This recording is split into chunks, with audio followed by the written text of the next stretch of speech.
amasambu bayagize aya RPF, amazu na ya RPF, indege ni za RPF, abagore na RPF. Rwanda ubutasi bw'i Buganda bwari bwarabugize nka yangeragere izungurutswe n'uruziramire.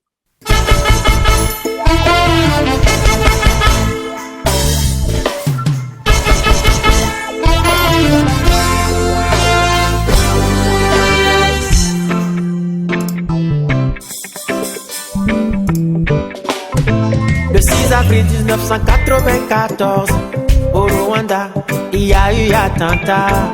2 chefs d'État africains ont été tués. Le lendemain, c'était un grand massacre qui a conduit le Rwanda au génocide que nous tous, nous connaissons.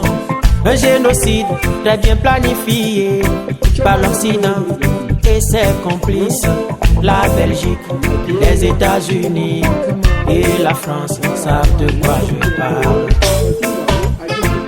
Ubundi nuko barabanywanyi, nukuvuga ko abana b'amagera n'abakamangu bari abavandimwe, kandi nkuko nabisobanuye ubwo buvandimwe bw'abantu babanye mu gihe cy'ubwana ni ubuvandimwe buba bukomeye ndetse bukomeza ubuzima bwose.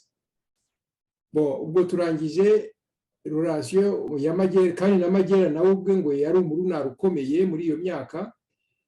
Noneho aza guhindura abo amaze kubona ko Parmehutu izatsinda nko muri za 61 na 2, aza guhindura nawe aza muri Parmehutu, ariko ari origine yari umurunari. Ibyo ni amateka, ntago ari ibintu by'ibihimbano, niko byari bimeze. Ubwo turangije iyo relation yabo kwa magera n'abarunari. Noneho reka dufate Colonel Sagatwa. Colonel Sagatwa hari abavuga ko yaba yarabyawe n'umutware wirambura witwaga Setako. Ibyo ntabwo urumva, keretse hari umuntu akoresheje DNA nibwo yari yavuga ngo nibyo cyangwa si byo. Cyo kora ikiri cyo nuko nuko Colonel Sagatwa yagiranye umubano mwiza na Setako, ku buryo mu minsi mikuru y'umuryango wo kwa Colonel Sagatwa, Setako yabaga ari mu batumirwa b'imena. Abo ibyo tubigurwa n'abagendagayo. Nanone Habyarimana yiga i Leopoldville, yiganye na bariya babisengi, yari kumwe na bariya babisengi Imana n'abakatabarwa n'abandi ari bacuti be. Ndetse aho Eugene yavuze ko bagiye ku gihe Kigeli yari yagiye muri Kongo agiye kureba Lumumba, Habyarimana nabo bakatabarwa n'ababisengi Imana nibo bagiye kwakira Kigeli. Urumva ko nanone Habyarimana yari afitanye umubano mwiza n'abarunari. Undi twavuga ni Bigirumwami. Bigirumwami yari umuntu w'Imana, yari umuntu ukurikiza ivanjiri, yashyigikiye n'umutima we wose ibyo bitaga emancipation y'abahutu. We na Perudin barayishyigikiye, ariko revolution ibaye, umututsi noneho agiye hasi, Bigirumwami ajya noneho kurwana ku batutsi, yitwara comme le défenseur y'abatutsi. Urabizi ko ku Nyundo muri iyo myaka ya za 63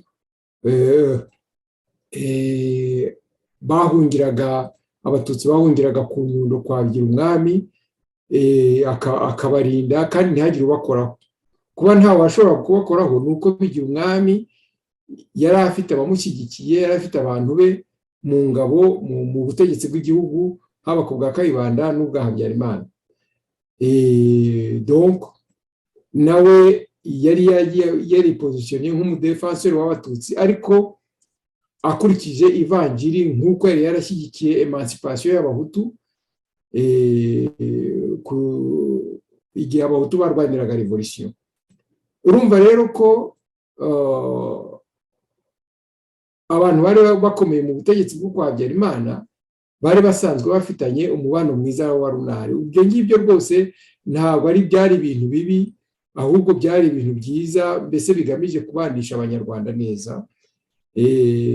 Noneho nk'uko tubizi, Habyarimana yaje kurongora Agata, noneho akoze kudeta agira Sagatwa umukarani we w'imbere, secrétaire particulier, umunyamabanga wihariye.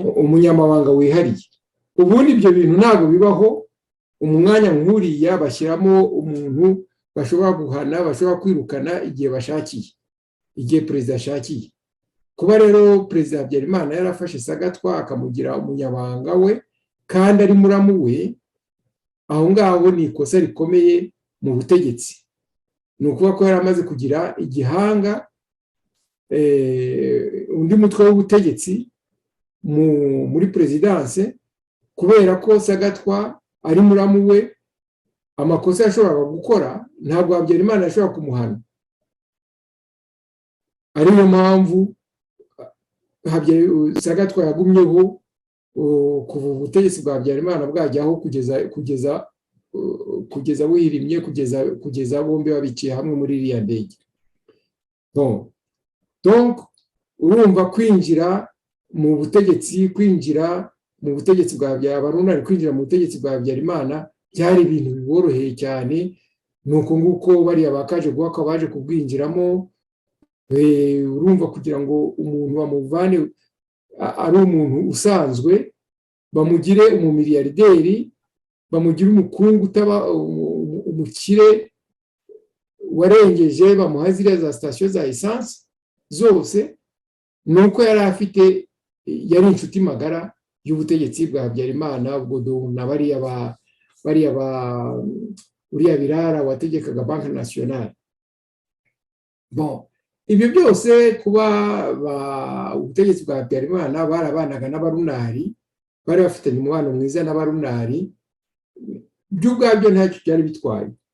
Ikibazo ni uko gusa habaye kutamenya cyangwa se kwibagirwa ko umugambi w'abarunari wari uwo kuzahirika byanze bikunze iyo ngoma y'abahutu, bahereye kuri ya filozofi navuze y'ibwami, ko ubwami ari ryo juru. Icya kabiri, umwami ntagira inshuti, agira abatoni n'abanzi. Icya gatatu, inkuru mbi ntitwatsinzwe, ni ukuvuga ko tugomba gutsinda dukoresheje uburyo bwose bushoboka. Noneho abaturage bo, ibyo nakwita culture populaire, bo umuryango ni ryo juru. Ibyo wakora byose ubikorera umuryango, mu kinyarwanda traditionnel gakondo, kiba ari cyiza. Mwibuke cya gisigo Ibyiruka rya Maheru, aho se w'umwana yari umukristu, abwira Maheru ati, mwana wanjye, ubusambo si bwiza ubukunze n'abeshya bayigira nabi.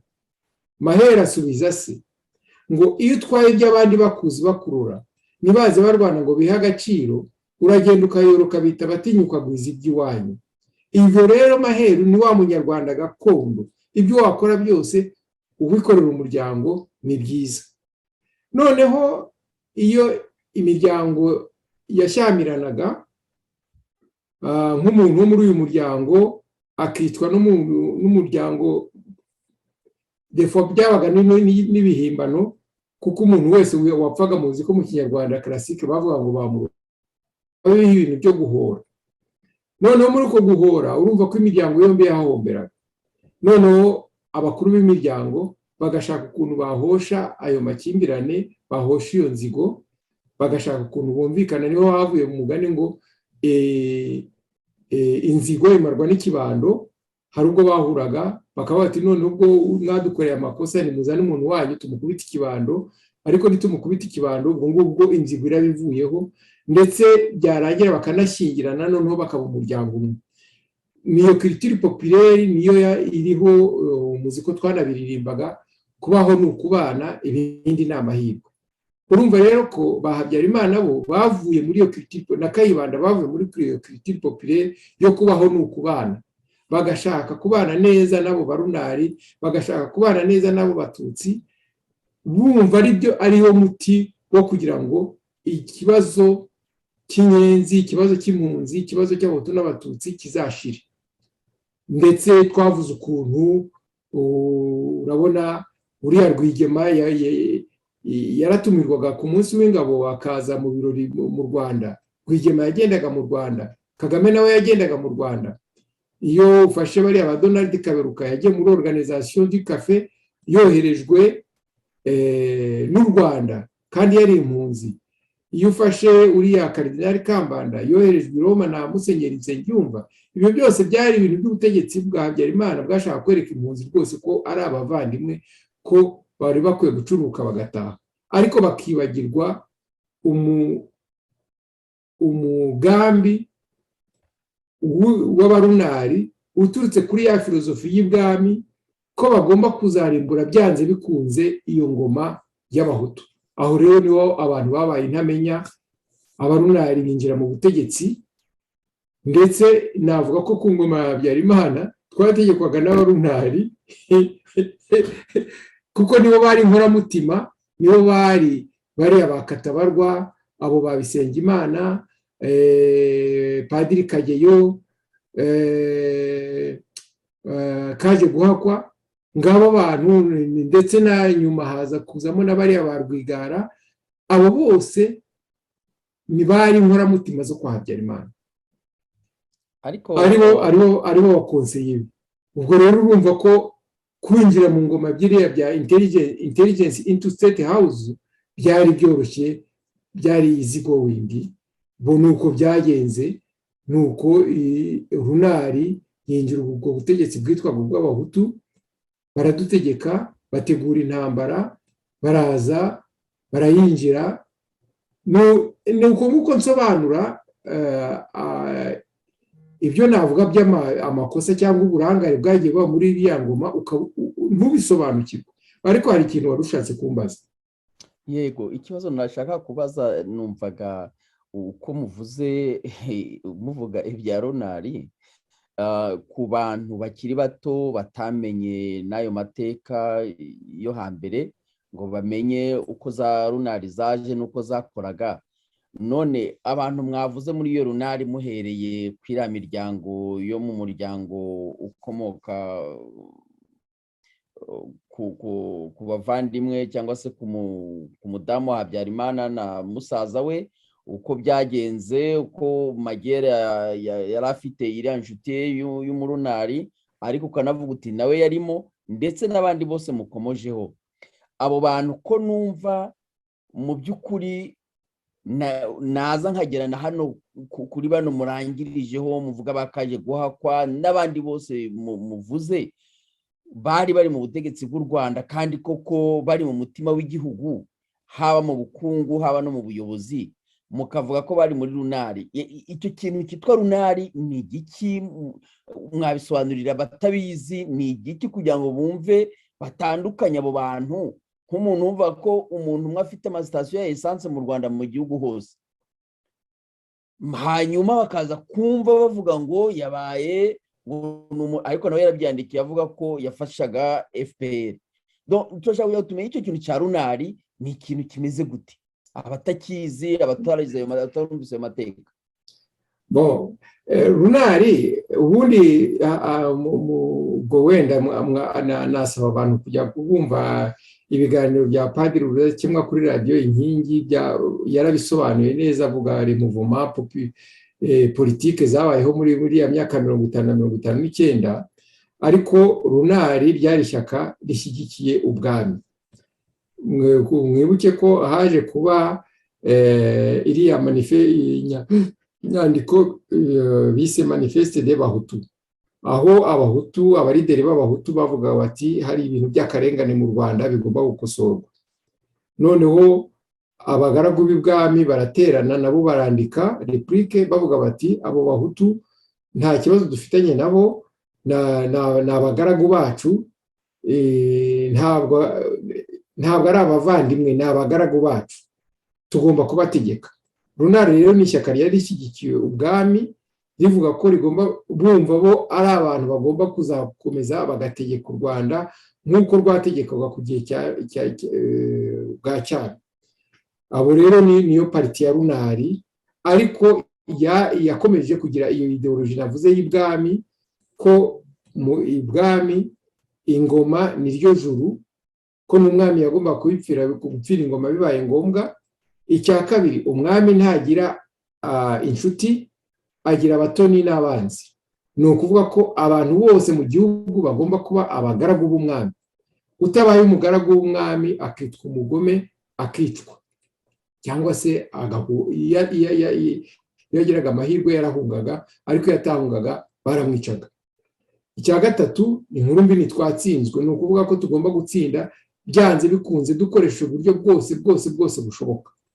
Urumva rero iyo niyo ideoloji abarunari bambukanye, baranayikomeza bayishyira mu bikorwa kugeza uyu munsi. Nureba uko ubutegetsi bwa Kagame bwitwara muri iyo ideoloji y'abarunari yo kuvuga ngo uraba umugaragu wa RPF, uyu uvuze ngo RPF ni ukuvuga Kagame.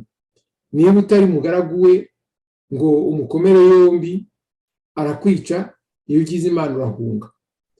Ibintu byose mu Rwanda urabona kera abaturage bitwaga rubanda rw'umwami, bari nk'amatungo y'umwami.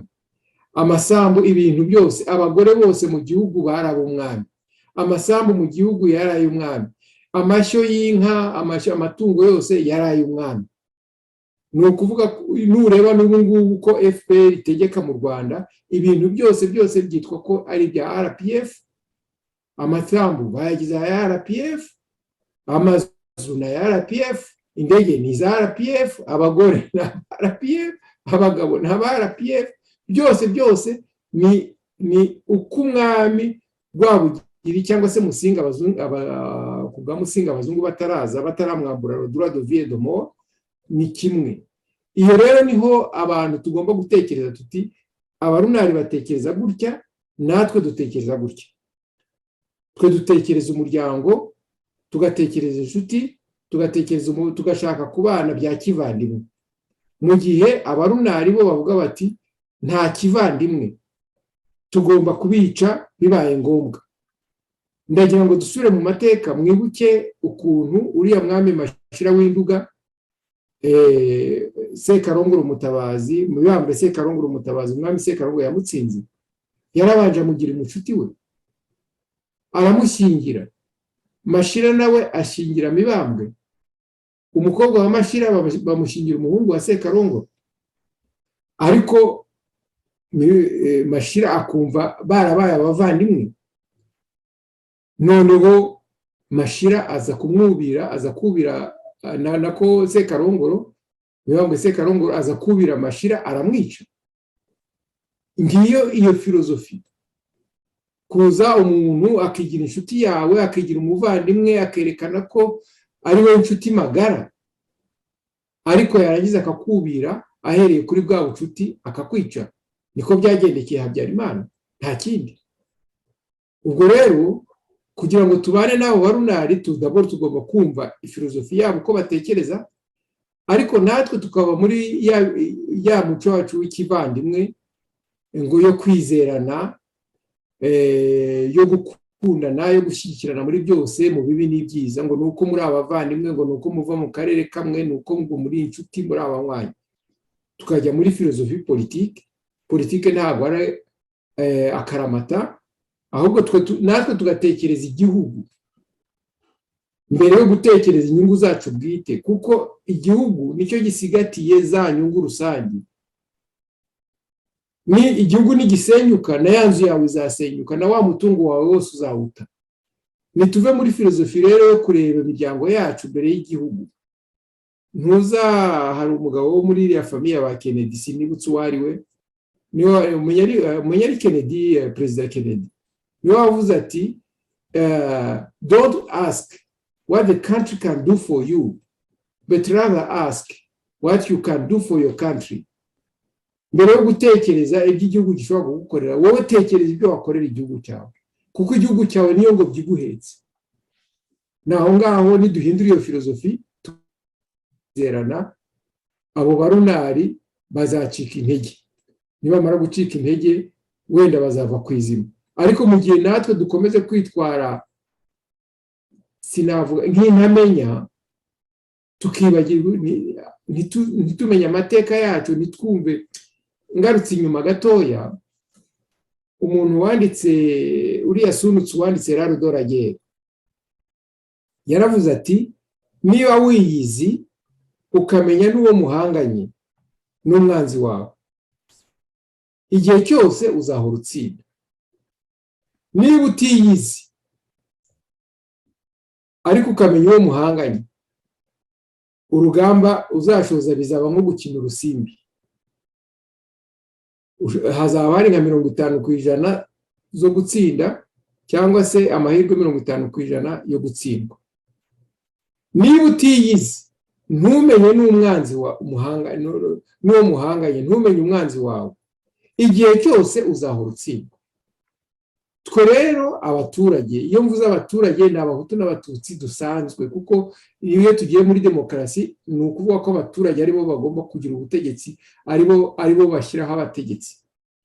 Niba twebwe abaturage tutiyizi ngo tumenye abo turi bo, ntitumenye n'uwo duhanganye, iyo filozofi y'ibwami ariyo y'abarunari, igihe cyose tuzahora dutsindwa. Niko byakomeje kutugendekera. Tuyimenye rero. Kwimenya, navuze iki, nkunze kuvuga iki gitabo cyanditswe na Padiri Notom, Un humanisme africain. Ndashishikariza umuntu wese, umunyarwanda wese, ariko cyane cyane abashaka kujya muri politiki, gusoma chapitre ya 5 na chapitre ya 7 muri iki gitabo, kuko itubwira abo turi bo nk'abaturage. Tukimenya, nitumara kwimenya noneho n'amateka dusoma nko muri biriya bitabo byanditswe na Padiri Alexis Kagame, Abrégé de l'histoire ya Kagame, Abrégé de l'histoire du Rwanda, biriya bitabo bibiri bitubwira filozofi y'ibwami, bitubwira filozofi de domination. Iyo filozofi de domination abarunari barayifite. Ikibi ni ukuyitirira abatutsi, none ntabwo ari y'abatutsi, ni y'ibwami, ni y'abarunari. Nicyo navuga. Muti ni y'ibwami, ni y'abarunari, ariko ubwo nyine icyo kintu muvuze cyo kuba muti ikibi ni ukuyitirira abatutsi. Kumenya gutandukanya runari n'abatutsi, iki kintu cyo kiroroshye ko cyane cyane mu mateka byakunzwe kugenda bisubirwamo, bavuga bati niba abarunari bagarutse, niba abarunari bakoze ibi. Icyo kintu kugitandukanya, kandi ikintu kigaragara nk'ibyo musobanuye muvuga muti n'abari mu butegetsi bwa Habyarimana, Habyarimana yagiriye icyizere akabizera, bazi ko ibintu byatunganye byarangiye, bakomeje gukora nk'abarunari. Ariko abantu bashaka kubaha iyo etikete y'abatutsi, byo mubivugaho iki? Naryo ni ikosa ryabaye mu mateka y'u Rwanda yo guhinganya ubwami n'abatutsi. Hari ubwami, hakaba n'abaturage. Umwami niwe wategekaga, byose byari ibye. Yashobora gufata kugabira umututsi nk'uko yagabiraga umuhutu. Ndagira ngo mvuge nko ku bwa Rwabugiri, hari umutware w'ingabo witwaga Bisango, bavuga ko yari umuhutu, ariko yari umutware w'ingabo za Rwabugiri, mu ngabo za Rwabugiri. Donc ahari umwami, mwibuke nigeze kubivuga mu kiganiro natanze kuri radio Inkingi, mvuga ngo Kagame ni umwami. Abashaka kuba bagiye kuri YouTube bacyumva. Navuze ko iyo bimikaga umwami baramubwiraga ngo guhera uyu munsi ntukiri umututsi ubaye umwami, uzaba akomere nk'icyuma cy'inyundo, ukubita umututsi, ukubita umuhutu, ukubita umutwa. Nureba neza nibyo Kagame akora. Hari ubwami, hakaba n'abaturage. Muri abo baturage harimo abahutu n'abatutsi. ntabwo rero ubwami tugomba kubuhinganya n'abatutsi. Oya, iryo ni ikosa ryabaye, niba byarabayeho ntibigasubire. Hari ubwami, ubu ngubu hari agatsiko k'abavantara, nanjye bimaze kwemera iryo zina ry'abavantara kuko niko bitwara nk'abavantara, batsikamiye abanyarwanda, babica bufuni na buhoro, babanyunyuza imitsi. Abo rero ako gatsiko ntabwo tugomba kugahinganya n'abatutsi, kuko hariya muri Kangono ntabwo hari hatuwe n'abahutu gusa, hari hatuyemo n'abatutsi, ariko mu nyungu z'agatsiko baragiye bose barabasenyera. Urumva, ntabwo rero tugomba guhinganya ibintu bikozwe n'agatsiko n'abo barunari babikuye kuri iyo filozofi y'ubwami, ko aribo bagomba gutegeka u Rwanda, ko aribo baremewe gutegeka abandi banyarwanda. Ntitugomba kubyitirira abatutsi. Umututsi ordinaire usanzwe ntahahuriye nabyo. Nicyo navuga kuri ibyo ngibyo. Ntibizongere, niba byaranabaye kandi koko byabayeho, hari aho bavuga bati uriya n'umututsi agomba kuryozwa ibyo bari abantu bakoze. Urabona igihe inkotanyi ziteye muri 1990, nsubiye inyuma gatoya, ariko urabona ku gihe cya kudeta, mbere ya kudeta gatoya muri 1973, abatutsi baratotejwe, birukanwa mu mashuri, birukanwa ku kazi, ndetse hari aho naho bishe, abandi barahunga. Kandi icyo gihe nta mututsi n'umwe warwaniraga ubutegetsi n'umuhutu cyangwa n'abahutu. Noneho hari umugabo uzwi nk'umututsi wiyemerera ko ari umututsi, waje kumbwira ati Guillaume, ati muri 1959, ati abatutsi twari mu Rwanda twumvaga turi coupable, ati kubera ko hari abatutsi barwanaga n'abahutu.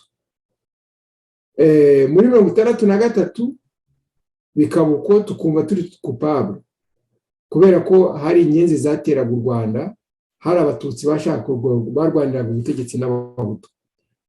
Ati muri 1967 biba kimwe. Ati ariko muri 1973 umututsi atotejwe, agakubitwa, akirwanwa ku kazi, akirwanwa mu mashuri. Ati byari byoroshye ko dufata iyo regime y'abahutu cyangwa ubutegetsi bw'abahutu nk'ubutegetsi diabolique, ubutegetsi bwa shitani, tugomba kuzakorera n'ingufu zacu zose kugira ngo tuburandure. Kuva icyo gihe rero batangiye kwiyorganiza bagira ngo bazarandure ubutegetsi. Ni amakosa yabaye, nk'ibyo ni ibintu bizarre byabaye mu butegetsi bw'u Rwanda muri 1972 muri 1973. Iyo nkubi yo kwirukana abatutsi kugeza ubu ngubu nta usobanura aho yavuye, kandi nta mututsi yo gutoteza abatutsi, kandi nta mututsi warwanaga n'umuhutu. Urumva, ayo ni amakosa yabaye. Ikindi nakubwira, amakosa hagiye haba ibintu bizarre, ibintu bidasobanutse. Tuvuge ngewe nk'iminsi 2-3 intambara itangiye, naganiye n'umugabo ukomeye mu Ngoma hafi, ndamubaza ni ko guverinoma y'u Rwanda ivuga ko twatewe n'Abagande n'Ubugande, kuki nta makuru numva atubwira ko ingabo z'u Rwanda zirimo kurwana n'iz'Ubugande? Ndatuye ati ntabwo twarwana n'Ubuganda ngo dukoremo, ati ingabo z'Ubugande zirakomeye cyane kurusha iz'u Rwanda. Namaze nese kuki? Ansubiza ababaye mu Gifaransa ngo pendant tout ce temps nous avons négligé de nos armées. Muri icyo gihe cyose ntabwo ingabo zacu twazihaye intwaro zihagije. Urumva, kugira ngo ube wugarijwe n'abo barunari bahunze, bari mu Bugande, bari muri Burundi, bari muri Kongo, bari muri Tanzania, hanyuma wowe ingabo zawe ntuzigurire intwaro, izo ngabo arizo zizarwana ku gihugu. Ni ibintu bizarre byazaga, ukabona hari ibyemezo bifatwa cyangwa se bidafatwa ku bintu bidasobanutse. Ariko iyo ushyizemo iyo kwasiyo y'abarunari, ko aribo mu by'ukuri badutegekeragamo, byose birasobanuka. Nicyo navuga byarabaye ni agahinda. Runari yaratwinjiranye, iradutegeka, iraturwanya, iradutsinda, none ubu ngubu irimo iradutegekera nyine mu cyiswe FPR. Ariko natwe nitumara gusobanukirwa, mfite icyizere ko abanyarwanda, abaturage b'u Rwanda tuzasubirana gakondo yacu, ariko bizatangirira mu kubanza gusobanukirwa. Nicyo ni nacyo tugamije muri ibi biganiro, gusobanura, kuko hari umuntu wavuze ati comprendre c'est la moitié de la victoire. Gusobanukirwa ni kimwe cya kabiri cyo gutsinda. Nitumara gusobanukirwa ukuntu iyo twe tuteye nk'abaturage, uko dutekereza, tugasobanukirwa n'uko abo barunari biyemeje kudutegeka ubuziraherezo batekereza, icyo gihe tuzabona ukuntu tubana nabo, kuko ntabwo ushobora kubabwira ngo nibareke uburunari bwabo kandi bubungukira. Abo hejuru abari ku ngoma, urumva, wabonye uriya muhungu wa Kagame ejo bundi yaguze inzu ya miliyoni 7 muri California. None se niba yaraguze inzu, ubwo se yaguze ibingana iki?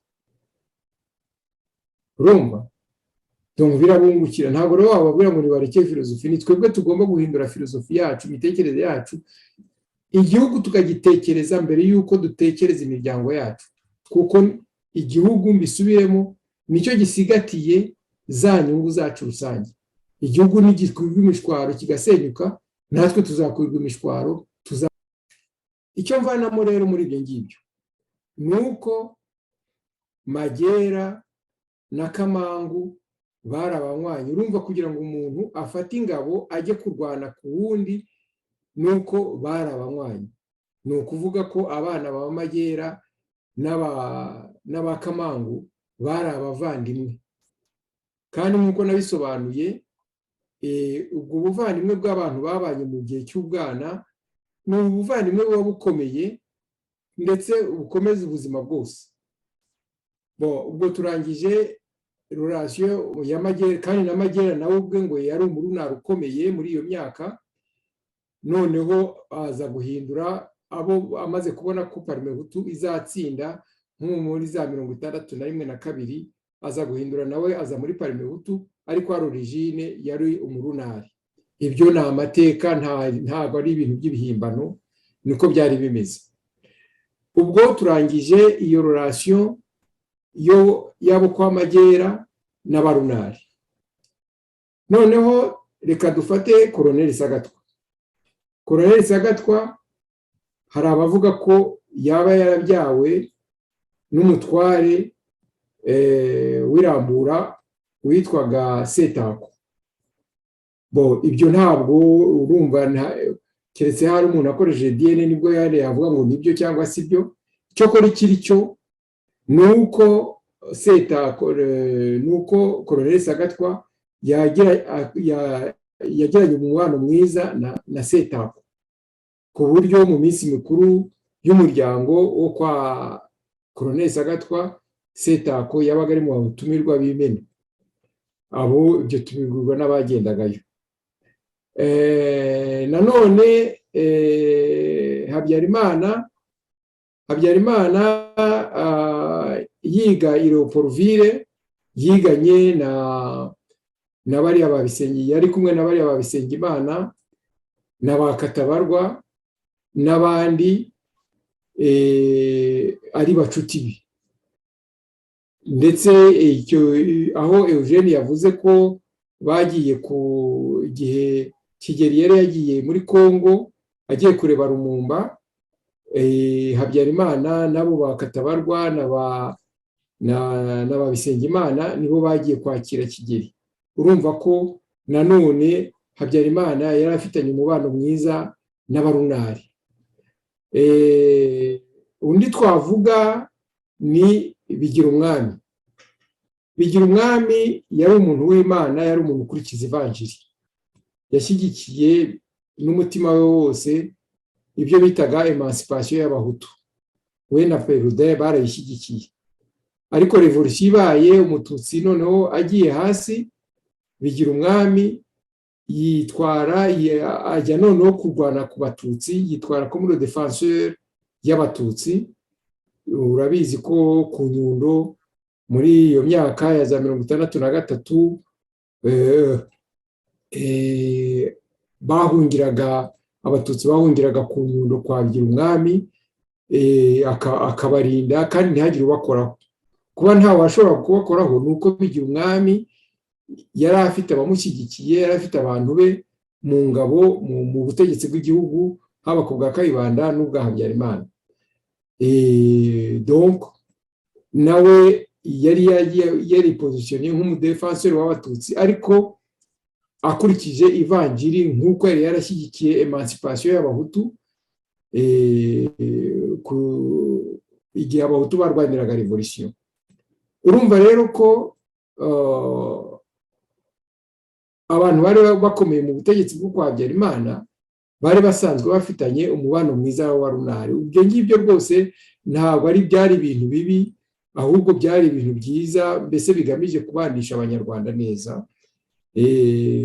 Noneho nk'uko tubizi Habyarimana yaje kurongora Agata, noneho akoze kudeta agira Sagatwa umukarani we w'imbere secrétaire particulier, umunyamabanga wihariye. Ubundi ibyo bintu ntabwo bibaho. Umwanya nk'uriya bashyiramo umuntu bashobora guhana, bashobora kwirukana igihe bashakiye, igihe perezida ashakiye. Kuba rero perezida Habyarimana yarafashe Sagatwa akamugira umunyamabanga we kandi ari muramu we, aho ngaho ni ikosa rikomeye mu butegetsi. Ni ukuvuga ko yari amaze kugira igihanga undi mutwe w'ubutegetsi muri presidence, kubera ko Sagatwa ari muramu we, amakosa yashoboraga gukora ntabwo Habyarimana yashobora kumuhana. Ariyo mpamvu Sagatwa yagumyeho kuva ubutegetsi bwa Habyarimana bwajyaho kugeza buhirimye, kugeza bombi babiciye hamwe muri iriya ndege. Donc urumva kwinjira mu butegetsi bwa Habyarimana, kwinjira mu butegetsi bwa Habyarimana byari ibintu biboroheye cyane. Nuko nguko bariya bakaje guhaka baje kubwinjiramo. Urumva kugira ngo umuntu bamuvane ari umuntu usanzwe, bamugire umumiliyarderi, bamugire umukungu utaba umukire warengeje, bamuha ziriya za station za essence zose, nuko yari afite, yari inshuti magara y'ubutegetsi bwa Habyarimana. Ubwo na uriya Birara wategekaga Banque Nationale. Bon, ibyo byose kuba ubutegetsi bwa Habyarimana barabanaga n'abarunari, bari bafitanye umubano mwiza n'abarunari, by'ubwabyo ntacyo byari bitwaye. Ikibazo ni uko gusa habaye kutamenya cyangwa se kwibagirwa ko umugambi w'abarunari wari uwo kuzahirika byanze bikunze iyo ngoma y'abahutu, bahereye kuri ya filozofi navuze y'ibwami, ko ubwami ari ryo juru. Icya kabiri, umwami ntagira inshuti, agira abatoni n'abanzi. Icya gatatu, inkuru mbi ntitwatsinzwe, ni ukuvuga ko tugomba gutsinda dukoresheje uburyo bwose bushoboka. Noneho abaturage bo, ibyo nakwita culture populaire, bo umuryango ni ryo juru.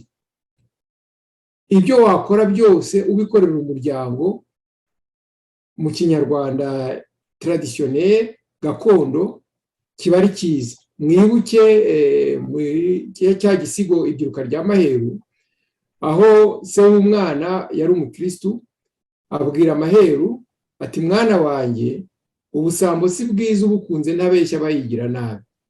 Maheru asubiza se ngo, iyo utwaye iby'abandi bakuzi bakurura, nibaze barwana ngo bihe agaciro, uragenda ukayoroka bita batinyuka gwiza iby'iwanyu. Ibyo rero Maheru ni wa munyarwanda gakondo, ibyo wakora byose ubikorera umuryango ni byiza. Noneho iyo imiryango yashyamiranaga, nk'umuntu wo muri uyu muryango akitwa n'umuryango, defo byabaga n'ibihimbano, kuko umuntu wese wapfaga, muzi ko mu kinyarwanda classique bavuga ngo bamuroga, ibintu byo guhora. Noneho muri uko guhora urumva ko imiryango yombi yahomberaga. Noneho abakuru b'imiryango bagashaka ukuntu bahosha ayo makimbirane, bahosha iyo nzigo, bagashaka ukuntu bumvikana. Niho havuye mu mugani ngo inzigo imarwa n'ikibando. Hari ubwo bahuraga bakaba bati none ubwo mwadukoreye amakosa nimuzane umuntu wanyu tumukubita ikibando, ariko nitumukubita ikibando ubwo ngubwo inzigo irabivuyeho, ndetse byarangira bakanashyingirana, noneho bakaba umuryango umwe. Niyo culture populaire niyo iriho, muziko twanabiririmbaga, kubaho ni ukubana, ibindi ni amahirwe. Urumva rero ko ba Habyarimana bo bavuye muri iyo culture, na Kayibanda bavuye muri iyo culture populaire yo kubaho ni ukubana, bagashaka kubana neza nabo barunari, bagashaka kubana neza nabo batutsi, bumva ariwo muti wo kugira ngo ikibazo cy'inyenzi, ikibazo cy'impunzi, ikibazo cy'abahutu n'abatutsi kizashire. Ndetse twavuze ukuntu, urabona uriya Rwigema yaratumirwaga ku munsi w'ingabo akaza mu birori mu Rwanda. Rwigema yagendaga mu Rwanda, Kagame nawe yagendaga mu Rwanda. Iyo ufashe bariya ba Donald Kaberuka yagiye muri organisation du café yoherejwe n'u Rwanda kandi yari impunzi. Iyo ufashe uriya Cardinal Kambanda yoherejwe i Roma na Musenyeri Nsengiyumva. Ibyo byose byari ibintu by'ubutegetsi bwa Habyarimana bwashaka kwereka impunzi rwose ko ari abavandimwe, ko bari bakwiye gucuruka bagataha, ariko bakibagirwa umugambi w'abarunari uturutse kuri ya filozofi y'ibwami, ko bagomba kuzarimbura byanze bikunze iyo ngoma y'abahutu. Aho rero niho abantu babaye intamenya, abarunari binjira mu butegetsi, ndetse navuga ko ku ngoma ya Habyarimana twategekwaga n'abarunari kuko nibo bari inkoramutima, nibo bari abakatabarwa, abo ba Bisengimana, Padiri Kageyo, Kaje Guhakwa, ngabo bantu, ndetse na nyuma haza kuzamo n'abariya ba Rwigara. Abo bose ni bari inkoramutima zo kwa Habyarimana, aribo bakonseye. Ubwo rero urumva ko kwinjira mu ngoma byiriya bya intelligence into state house byari byoroshye, byari easy going.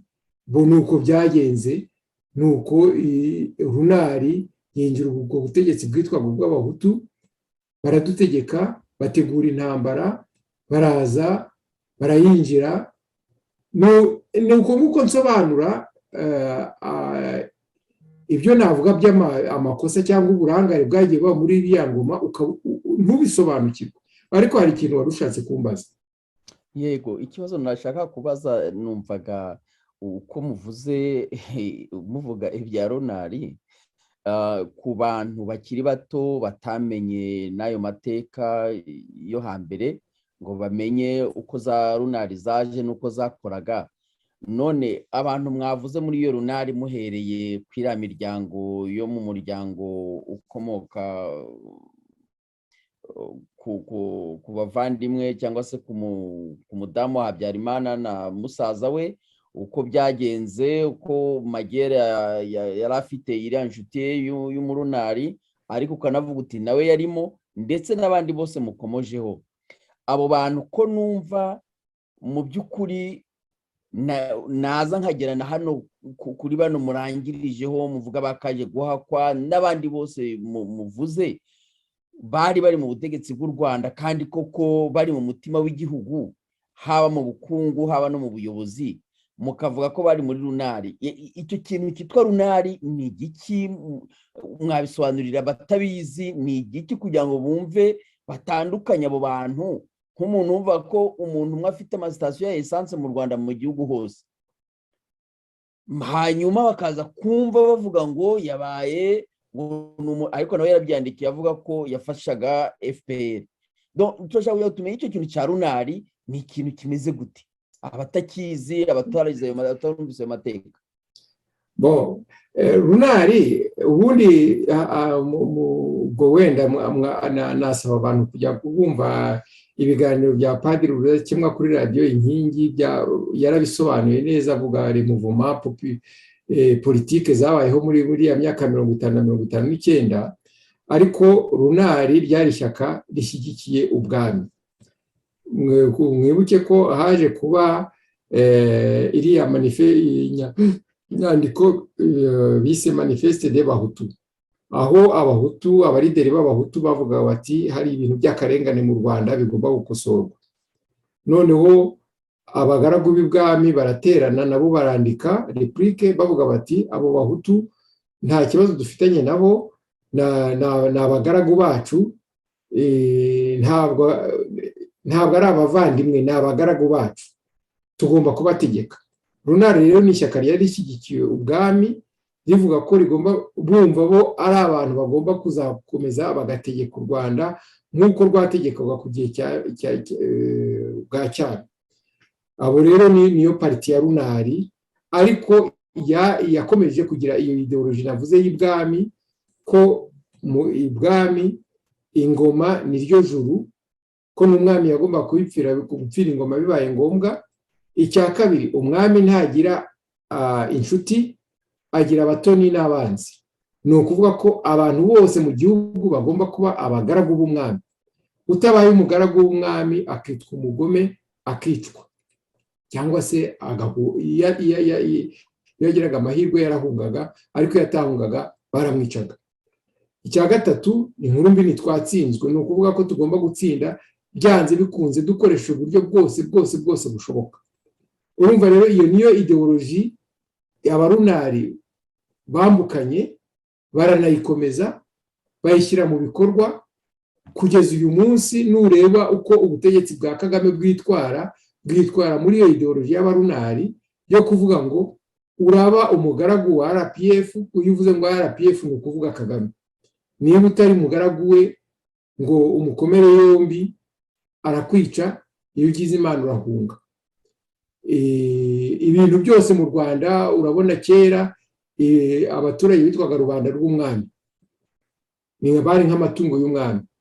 Amasambu, ibintu byose, abagore bose mu gihugu bari ab'umwami, amasambu mu gihugu yari ay'umwami, amashyo y'inka, amatungo yose yari ay'umwami.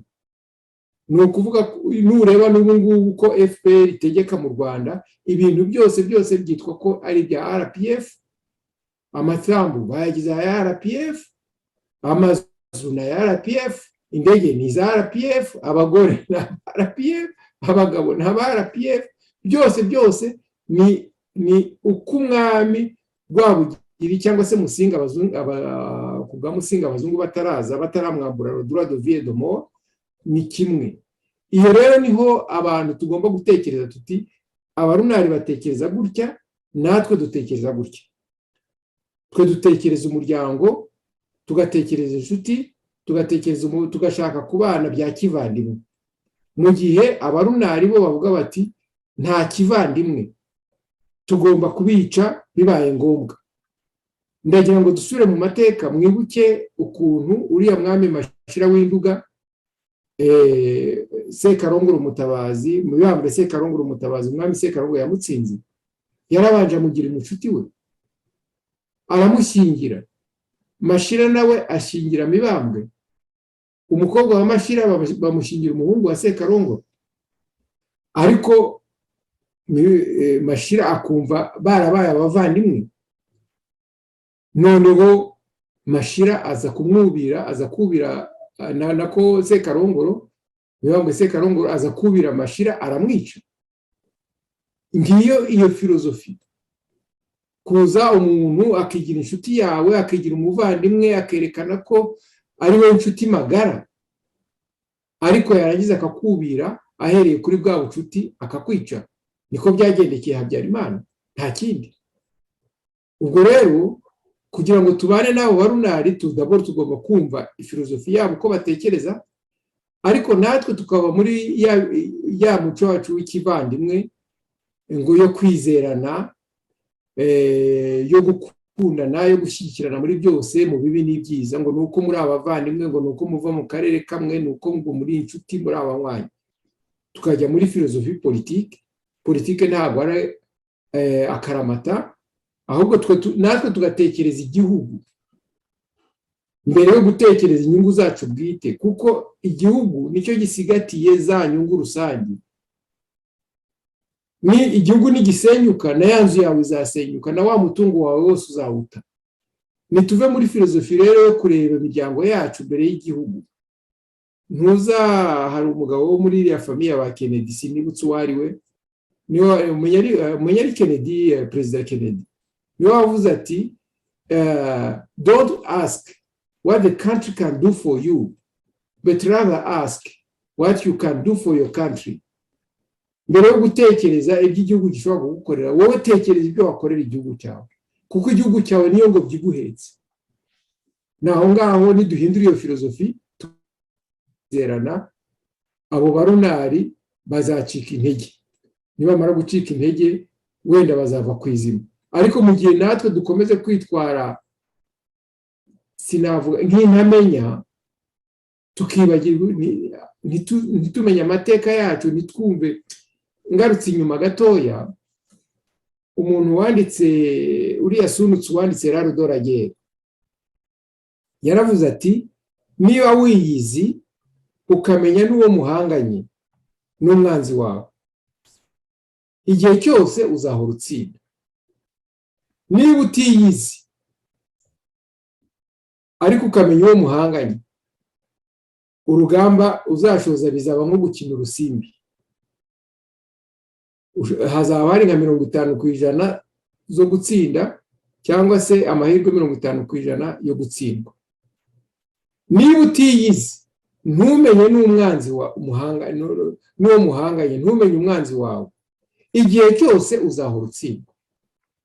Twe rero abaturage, iyo mvuze abaturage, ni abahutu n'abatutsi dusanzwe, kuko iyo tugiye muri demokarasi, ni ukuvuga ko abaturage aribo bagomba kugira ubutegetsi, aribo bashyiraho abategetsi.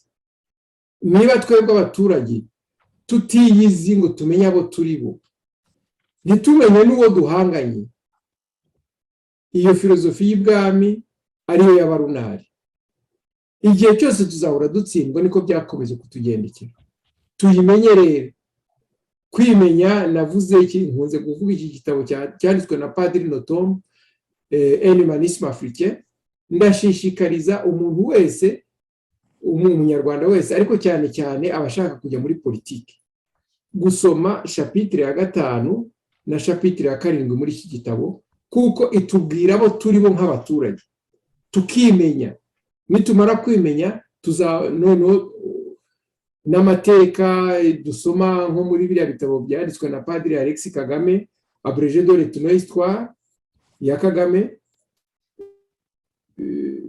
Abrégé de l'histoire du Rwanda, biriya bitabo bibiri bitubwira filozofi y'ibwami, bitubwira filozofi de domination. Iyo filozofi de domination abarunari barayifite. Ikibi ni ukuyitirira abatutsi, no, ntabwo ari y'abatutsi, ni iy'ibwami, ni iy'abarunari. Nicyo navuga. Muti ni iy'ibwami, ni iy'abarunari, ariko ubwo nyine icyo kintu muvuze cyo kuba muti ikibi ni ukuyitirira abatutsi, kumenya gutandukanya runari n'abatutsi. Iki kintu cyo kiroroshye ko cyane cyane mu mateka byakunzwe kugenda bisubirwamo, bavuga bati niba abarunari bagarutse, niba abarunari bakoze ibi. Icyo kintu kugitandukanya, kandi ikintu kigaragara nk'ibyo musobanuye, muvuga muti n'abari mu butegetsi bwa Habyarimana, Habyarimana yagiriye icyizere akabizera, bazi ko ibintu byatunganye byarangiye, bakomeje gukora nk'abarunari. Ariko abantu bashaka kubaha iyo etikete y'abatutsi, byo mubivugaho iki? Naryo ni ikosa ryabaye mu mateka y'u Rwanda yo guhinganya ubwami n'abatutsi. Hari ubwami, hakaba n'abaturage. Umwami niwe wategekaga, byose byari ibye. Yashobora gufata kugabira umututsi nk'uko yagabiraga umuhutu. ndagira ngo mvuge nko ku bwa Rwabugiri hari umutware w'ingabo witwaga Bisango, bavuga ko yari umuhutu ariko yari umutware w'ingabo za Rwabugiri, mu ngabo za Rwabugiri. Donc hari umwami, mwibuke nigeze kubivuga mu kiganiro natanze kuri radiyo Inkingi mvuga ngo Kagame ni umwami, abashaka kuba bagiye kuri YouTube bacyumva. Navuze ko iyo bimikaga umwami baramubwiraga ngo guhera uyu munsi ntukiri umututsi ubaye umwami, uzaba akomere nk'icyuma cy'inyundo, ukubita umututsi, ukubita umuhutu, ukubita umutwa. Nureba neza nibyo Kagame akora. Hari ubwami hakaba n'abaturage, muri abo baturage harimo abahutu n'abatutsi. Ntabwo rero ubwami tugomba kubuhinganya n'abatutsi, oya, iryo ni ikosa ryabaye, niba byarabayeho ntibigasubire. Hari ubwami, ubu ngubu hari agatsiko k'abavantara, nanjye bimaze kwemera iryo zina ry'abavantara kuko niko bitwara nk'abavantara, batsikamiye abanyarwanda, babica bufuni na buhoro, babanyunyuza imitsi. Abo rero ako gatsiko ntabwo tugomba kugahinganya n'abatutsi kuko hariya muri Kangono ntabwo hari hatuwe n'abahutu gusa, hari hatuyemo n'abatutsi, ariko mu nyungu z'agatsiko baragiye bose barabasenyera. Urumva, ntabwo rero tugomba guhinganya ibintu bikozwe n'agatsiko n'abo barunari babikuye kuri iyo filozofi y'ubwami ko aribo bagomba gutegeka u Rwanda, ko aribo baremewe gutegeka abandi banyarwanda. Ntitugomba kubyitirira abatutsi. Umututsi ordinaire usanzwe ntahuriye nabyo.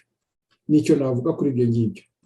Ntibizongere, niba byaranabaye kandi koko byabayeho, hari aho bavuga bati uriya n'umututsi agomba kuryozwa ibyo bari abantu bakoze. Urabona igihe inkotanyi ziteye muri 90, nsubiye inyuma gatoya ariko urabona ku gihe cya kudeta, mbere ya kudeta gatoya muri 73, abatutsi baratotejwe, birukanwa mu mashuri, birukanwa ku kazi, ndetse hari aho naho bishe, abandi barahunga. Kandi icyo gihe nta mututsi n'umwe warwaniraga ubutegetsi n'umuhutu cyangwa n'abahutu. Noneho hari umugabo uzwi nk'umututsi wiyemerera ko ari umututsi, waje kumbwira ati Guillaume, ati muri 59 ati abatutsi twari mu Rwanda twumvaga turi coupable, ati kubera ko hari abatutsi barwanaga n'abahutu. Muri 63 bikaba uko tukumva turi coupable kubera ko hari inyenzi zateraga u Rwanda, hari abatutsi bashaka barwaniraga ubutegetsi n'abahutu. Ati muri 67 biba kimwe. Ati ariko muri 73 umututsi atotejwe, agakubitwa, akirwanwa ku kazi, akirwanwa mu mashuri. Ati byari byoroshye ko dufata iyo regime y'abahutu cyangwa ubutegetsi bw'abahutu nk'ubutegetsi diabolique, ubutegetsi bwa shitani, tugomba kuzakorera n'ingufu zacu zose kugira ngo tuburandure. Kuva icyo gihe rero batangiye kwiyorganiza bagira ngo bazarandure ubutegetsi. Ni amakosa yabaye, nk'ibyo ni ibintu bizarre byabaye mu butegetsi bw'u Rwanda muri 72 muri 73. Iyo nkubiri yo kwirukana abatutsi kugeza ubu ngubu nta usobanura aho yavuye, kandi nta mututsi yo gutoteza abatutsi, kandi nta mututsi warwanaga n'umuhutu. Urumva, ayo ni amakosa yabaye. Ikindi nakubwira, amakosa hagiye haba ibintu bizarre, ibintu bidasobanutse. Tuvuge ngewe nk'iminsi 2-3 intambara itangiye, naganiye n'umugabo ukomeye mu Ngoma hafi, ndamubaza ni ko guverinoma y'u Rwanda ivuga ko twatewe n'Abagande n'Ubugande, kuki nta makuru numva atubwira ko ingabo z'u Rwanda zirimo kurwana n'iz'Ubugande? Ndatoye ati ntabwo twarwana n'Ubuganda ngo dukoremo, ati ingabo z'Ubugande zirakomeye cyane kurusha iz'u Rwanda. namazanye se kuki ansubiza ababaye mu gifaransa ngo pendant tout ce temps nous avons négligé de nos armées. Muri icyo gihe cyose ntabwo ingabo zacu twazihaye intwaro zihagije. Urumva kugira ngo ube wugarijwe n'abo barunari bahunze, bari mu Bugande, bari muri Burundi, bari muri Kongo, bari muri Tanzania, hanyuma wowe ingabo zawe ntuzigurire intwaro, izo ngabo arizo zizarwana ku gihugu. Ni ibintu bizare byazaga ukabona hari ibyemezo bifatwa cyangwa se bidafatwa ku bintu bidasobanutse. Ariko iyo ushyizemo iyo kwasiyo y'abarunari ko ari bo mu by'ukuri badutegekeragamo, byose birasobanuka. Nicyo navuga, byarabaye n'agahinda.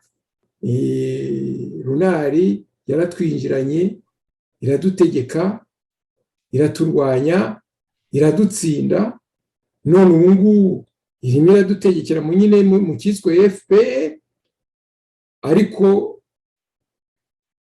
natwe nitumara gusobanukirwa, mfite icyizere ko abanyarwanda, abaturage b'u Rwanda tuzasubirana gakondo yacu. Ariko bizatangirira mu kubanza gusobanukirwa. Nicyo ni nacyo tugamije muri ibi biganiro, gusobanura, kuko hari umuntu wavuze ati comprendre c'est la moitié de la victoire. Gusobanukirwa ni kimwe cya kabiri cyo gutsinda. Nitumara gusobanukirwa ukuntu iyo twe tuteye nk'abaturage, uko dutekereza, tugasobanukirwa n'uko abo barunari biyemeje kudutegeka ubuziraherezo batekereza, icyo gihe tuzabona ukuntu tubana nabo, kuko ntabwo ushobora kubabwira ngo nibareke uburunari bwabo kandi bubungukira. Abo hejuru abari ku ngoma, urumva wabonye uriya muhungu wa Kagame ejo bundi yaguze inzu ya miliyoni 7 muri California. None se niba yaraguze inzu, ubwo se yaguze ibingana iki? Urumva? Donc birabungukira. Ntabwo rero wababwira ngo nibareke filozofi. Ni twebwe tugomba guhindura filozofi yacu, imitekerereze yacu, igihugu tukagitekereza mbere yuko dutekereza imiryango yacu, kuko igihugu mbisubiremo nicyo gisigatiye za nyungu zacu rusange. Igihugu nigikwirwa imishwaro kigasenyuka, natwe tuzakwirwa imishwaro, tuzababara bitavugwa. Ngiye icyo navuga muri iki kiganiro. Murakoze. Murakoze cyane Bwana Guillaume Murere. Kugira ngo wenda badukurikiye basobanukirwe, hari utuntu tungangiye kuvugaho nshaka kugira ngo wenda mbabazeho. Muravuga muti kuba umuntu wakubwiye akwisanzeho avuga ati burya igihe cyose twabayeho ntabwo u Rwanda rushobora kurwana n'Ubuganda kuko rutabishobora cyane. Si kuvuga ko wenda rutanabishoboye, abona kuvuga ko nta ntwaro rwigeze rugura, ariko mukanabihuza n'amateka muvuga muti se ubundi rwajyaga kugura intwaro rute, rushaka kurwana nande, kandi abagombaga kuzigura ari bo n'ubundi bafashaga abagomba gutera igihugu. Ntabwo nzi niba ari gutyo nashatse kubyumva, koko icyo kintu giteye impungenge, kuko bigaragara ko ni ugushaka kutubwira ngo hari abateye igihugu, ariko abateye igihugu ni nabo basa naho bakinakiyoboraga. Sinzi niba ariko ndi kubyumva.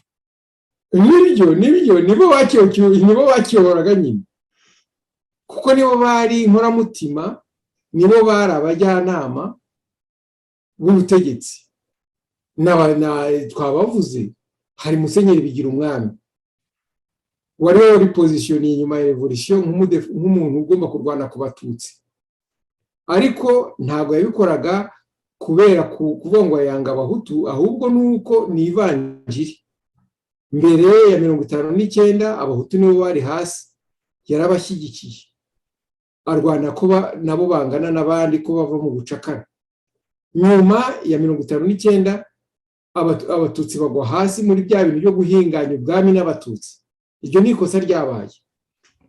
guhinganya ubwami n'abatutsi, kandi abatutsi bose ntibari mu bwami. Bugira umwami yipozisiona nk'umudefanseri, nk'umuntu ugomba kurwana ku busugire bw'abatutsi.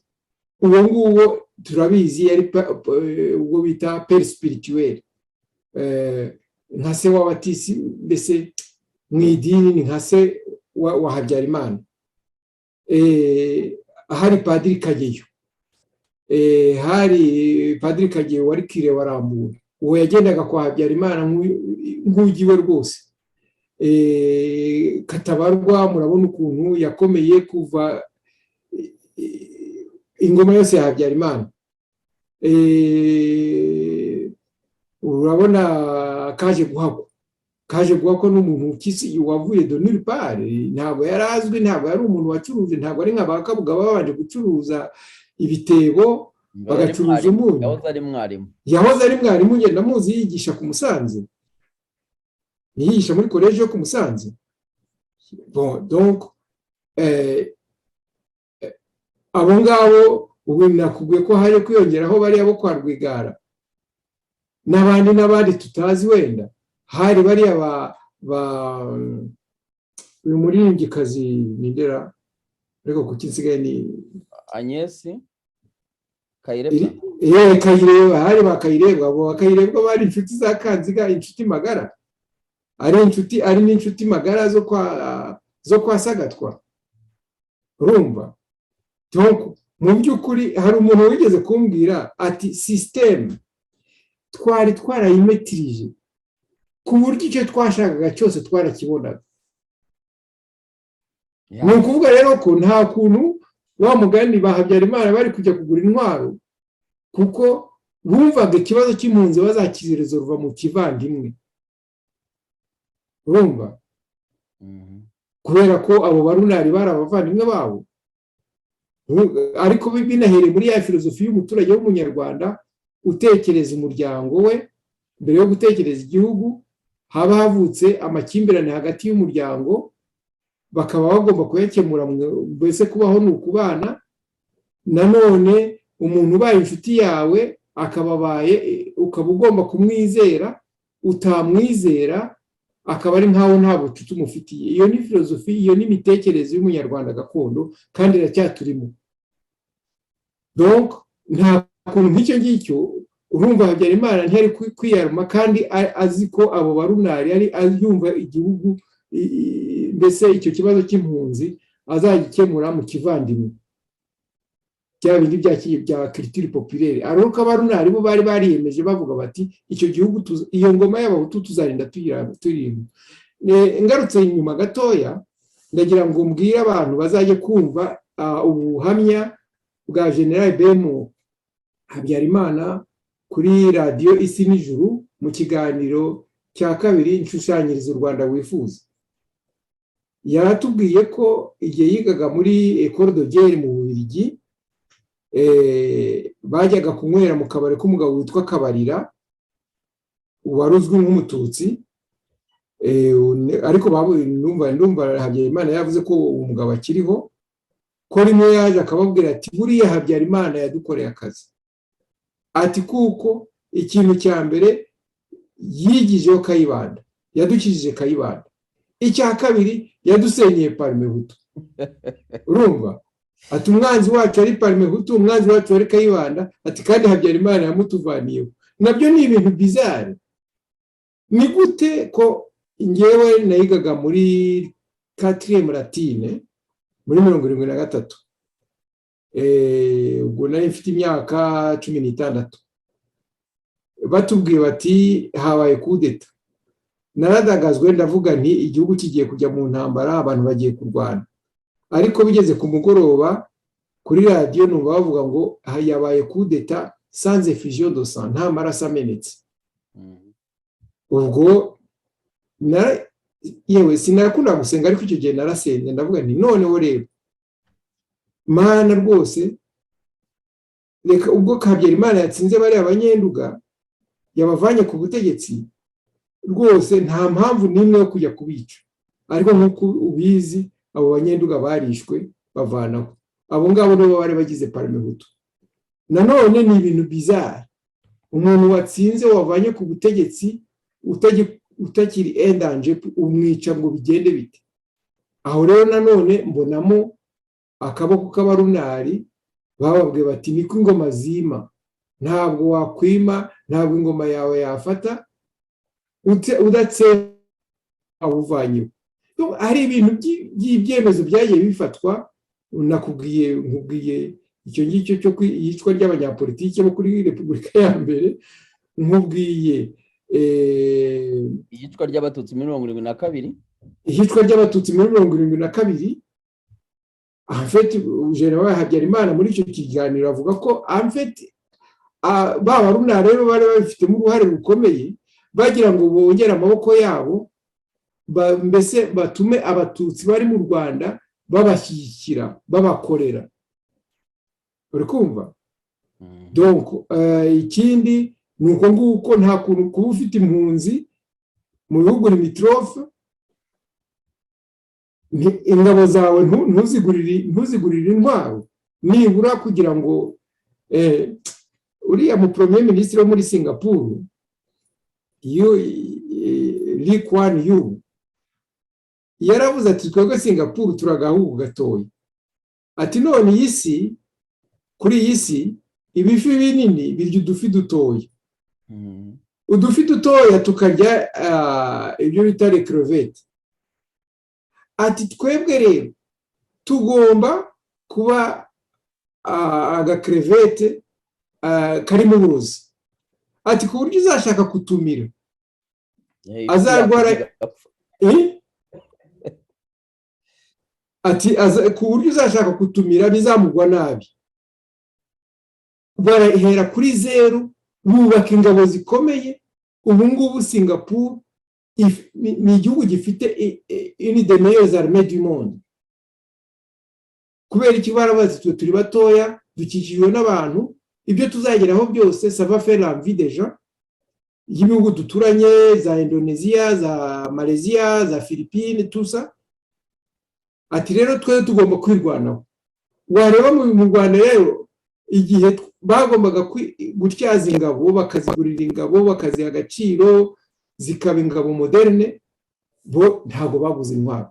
Ni ibyemezo bizarre. Ikindi gufata ukagenda umuntu nkakaje guhakwa bakamugira umumiliyarderi de tout d'un coup, bakamwegurira buriya bushobozi bwose, agahindukira nawe akamufashisha b'abarunari. Uretse ko aho bibeshyeye nanone abo bari mu Rwanda, nuko nabo batumvisha iyo filozofi y'abarunari ko bo igihugu kigomba kuba icy'umwami, kandi iyo umwami amaze kwima akubita umututsi, agakubita umuhutu, agakubita umutwa, utemeye kuba umugaragu we akamwica, peu importe uwo ari we wese. Aho rero niho ni imitekerereze mibi twagiyemo, byarabaye, ni amateka. Ariko ubu ngubu kubera ko tumaze gusobanukirwa, noneho dushobora noneho no gutangira gukosora ibyabaye. Nta kindi tuzabikosora, nuko natwe dutangira gutekereza igihugu mbere yo gutekereza imiryango yacu. Murakoze. Ariko bwana Geme Murere, hari utuntu mukomojeho nifuza ko mwatusobanurira, ari nicyo kibazo ntekereza ko niba tugamije kugira ngo tugire ubumwe bw'Abanyarwanda. Muravuze muti ntabwo byumvikana ukuntu hariho parimihutu, hakabaho iyo parimihutu yari yarakuyeho ubuhake, noneho bakaza kubukuraho, bagakuraho uwatumye iyo revolisiyo iba ari we Gregoire Kayibanda.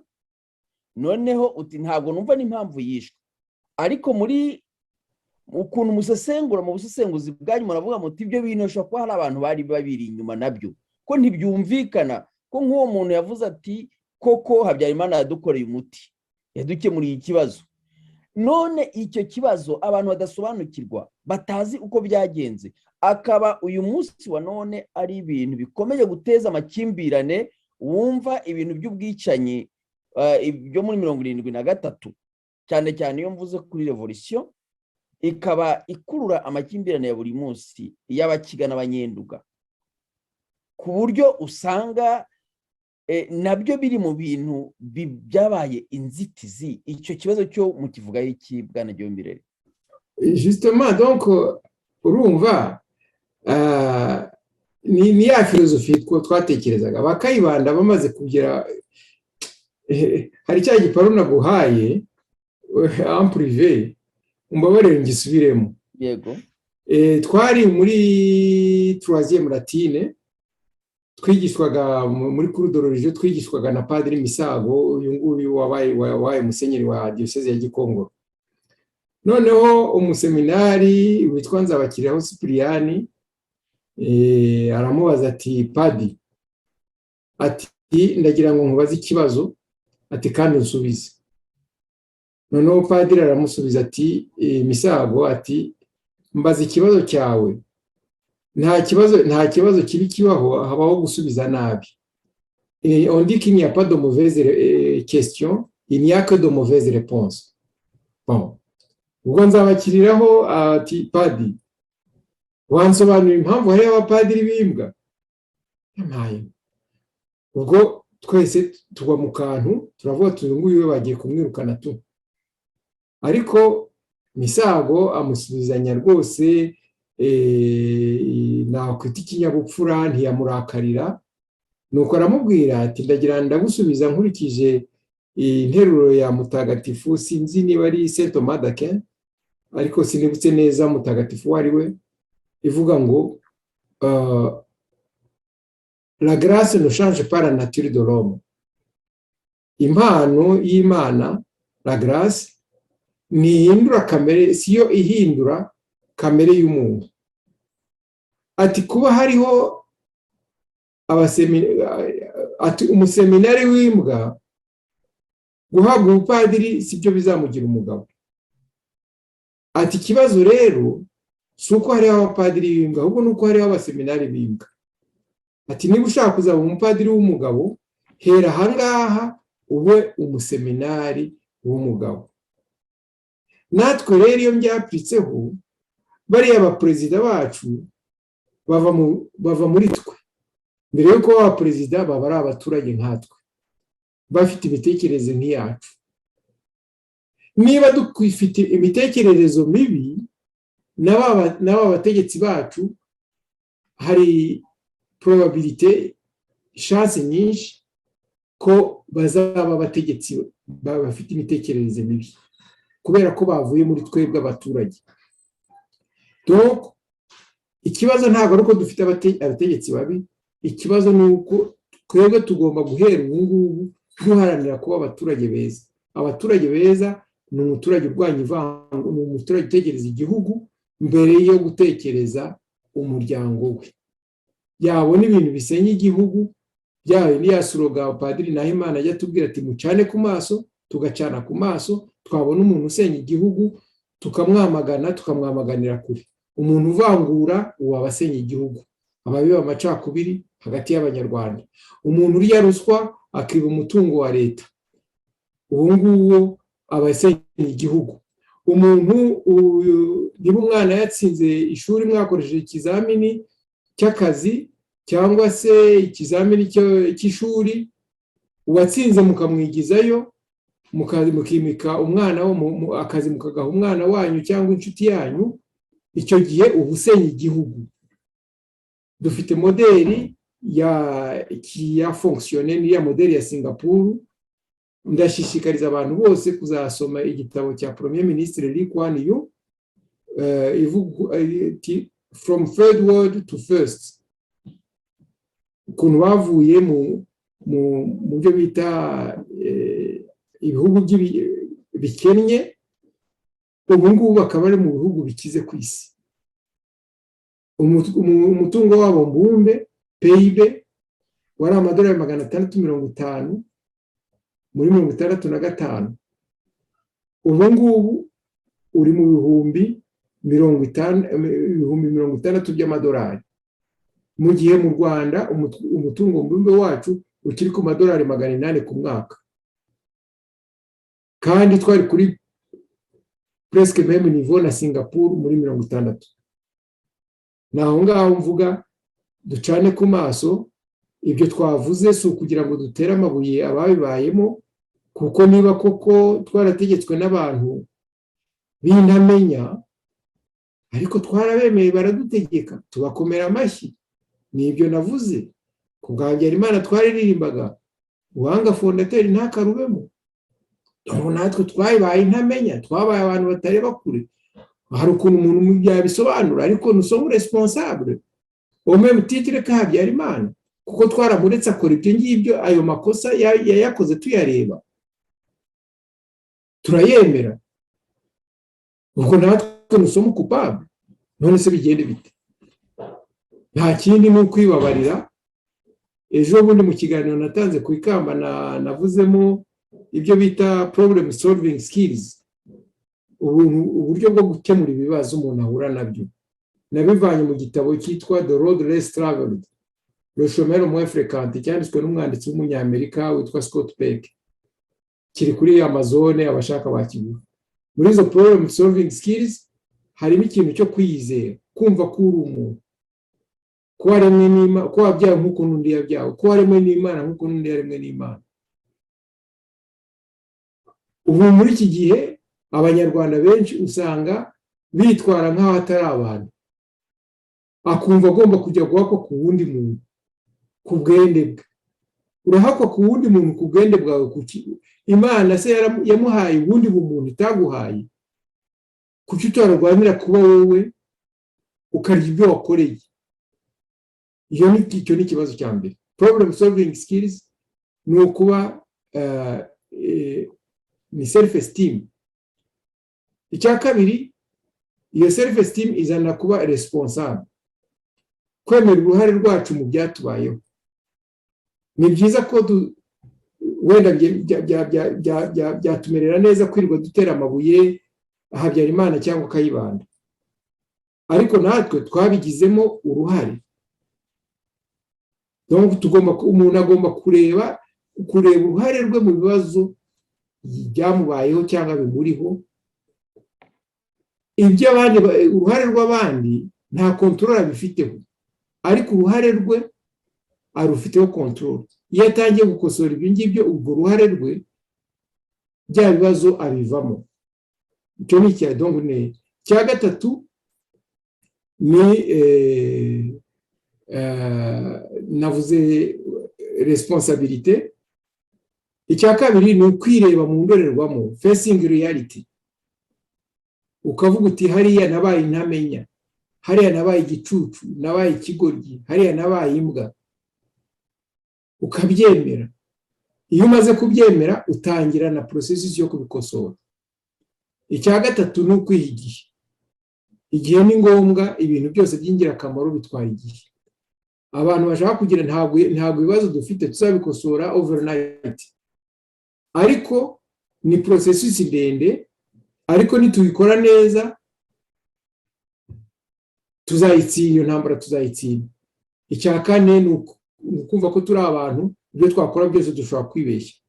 Wenda muri iyo myaka twaribeshye, kivuga ko twibeshye, kuko niba Habyarimana yakoze amakosa tuyareba turaceceka. Nk'uko uriya mugabo Jeanne Paul muramusanga wo kuri iriya site yitwa Biza Tubireba bivuga,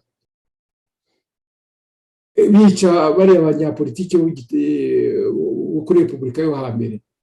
Byabaye tubireba turaceceka. Wenda iby'ingabo byose nari kubijyamo, kuko nta hantu nari muriye na byose nari kumenya uko ingabo zimeze.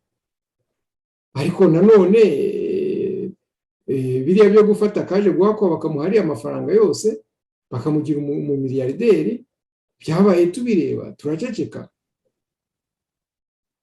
Donc ibyo byose hari nanjye ndageraho ngire icyo nakwibariza. Ngo kugeza ubu ngubu narrative uduha nibyo, ariko uyu munsi twavugaga kameme ko ubutasi bwagize agahebuzo mu guhuma amaso ibyo byose uvuga ngo byaje tubireba turaceceka, kandi ikibazo ari uko ntacyo twabonye, nta byaje tubireba, ahubwo bakoze ku buryo ntacyo tubona. Icyo nicyo kibazo cya mbere. Icya kabiri ni uko ntekereza ko ntuza kaje guhakwa na Bushamukiga n'abandi bose nabo barwigara kugira ngo ibyo bintu babigereho, ari uko Habyarimana nubwo nyine tuvuga ko hari iyo filozofi ya runari yari ihari, kuko birumvikana wabisobanuye, wabivuze ko mu gihe nibyo twatangiyeho tuvuga, ntabwo revolution yabaye kugira ngo hirukanwe ubwami, ndetse na Gitera wari ubikazemo we yashaka gushyiraho ishyaka aprosoma ryari ishyaka ry'abahutu, abatutsi ndetse n'abanyamahanga n'abazungu. We nibyo yashaka no gukora. Nkaba ntekereza ko muri icyo gihe abatutsi n'abahutu barabanaga, birumvikana ko umuryango wo kwa Magera nabo bavuze bantuza nabo Kamangu na ba Setako, abo bose bari abantu babana kandi ni byiza. Ahubwo ikibi nuko mu by'ukuri nge mbona nabo bakomeje Habyarimana yakomeje kujya hari uwo mutima wo kuvuga ati abantu bose ni abantu. Yari n'umukristo d'ailleurs, wa mugani warezwe na Bigirumwami, ati abantu bose bashobora kubana. Ntabwo yigeze na rimwe atekereza ko abantu ari kwicaza mu nzu ye ari abashaka kumuca umutwe. Ya filozofi wavugaga ukunda gusobanura, hari sinzi niba wenda wabonye igihe cyo kubivuga, filozofi ya confiance, filozofi yo kwizera, filozofi y'ubucuti yasumbye ibyo ngibyo twari tugezeho byo kuvuga uti ese ibyo bintu umuntu yabyita uburangare, cyangwa none ahubwo twajya kureba ku rundi ruhande narwo, la fourberie, amanyanga, ubugome, uburiganya abandi batabonye. Aho ngaho ntabwo nigeze numva uhasobanura ndetse unahashyira intuza.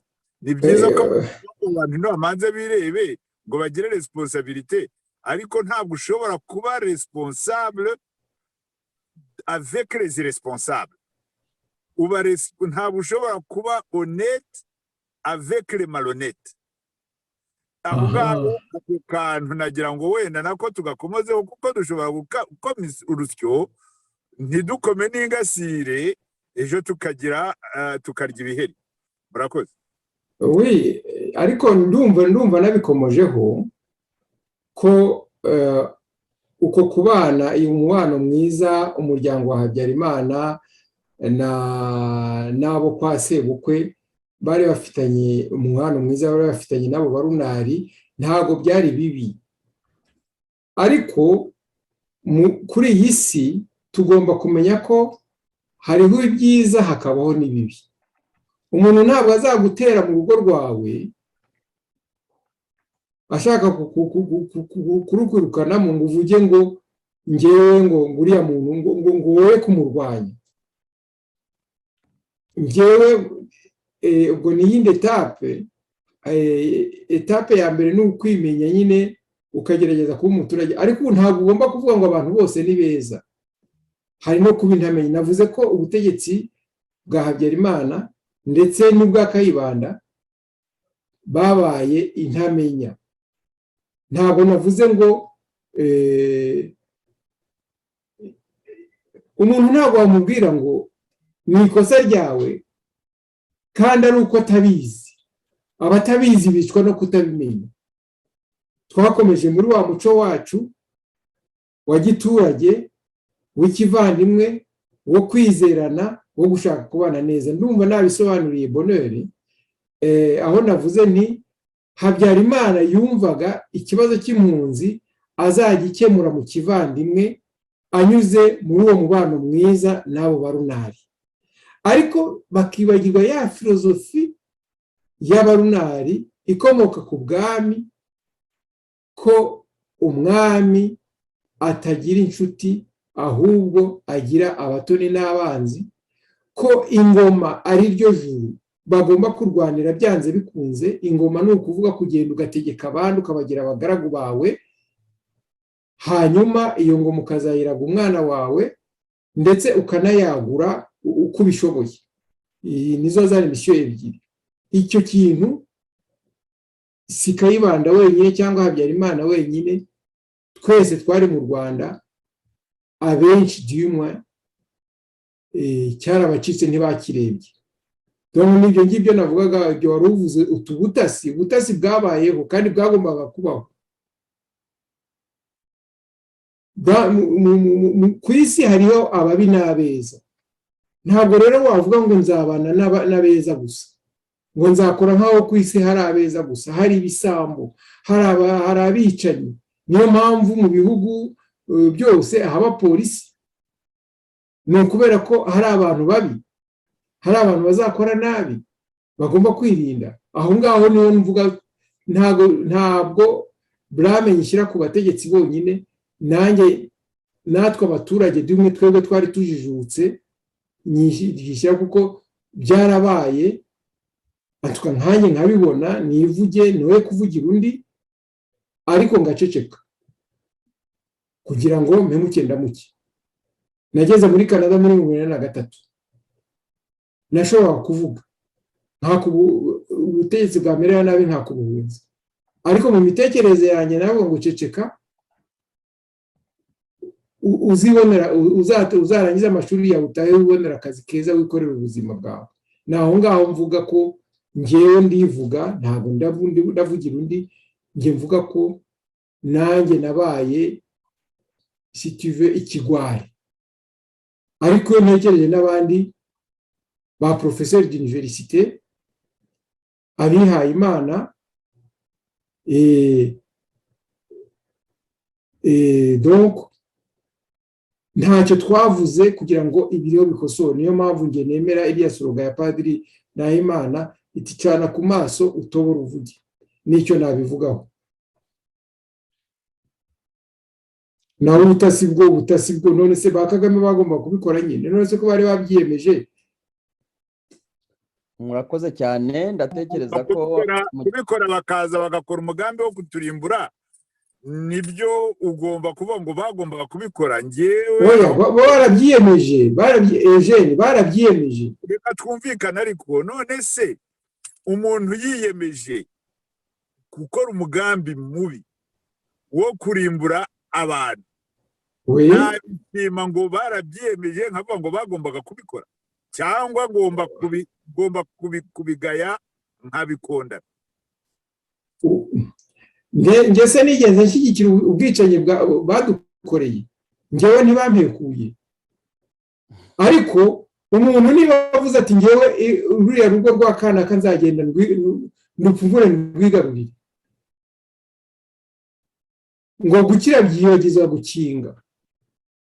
Mu mujyi nari ntuyemo i Longueuil, bahuraga barazaga basanga imodoka yawe muri parikingi wayisize uyifunguye, bakakwandikira tike bakayisiga ku ntebe, imodoka bakayifunga. Kubera iki? Baravuga bati nibyo, uwakwibye uzaza ushaka kukwiba, uzaza kwiba imodoka yawe ni responsable, ni mubi, yakoze icyaha. Ariko nawe ufite devoir yo kwikenga,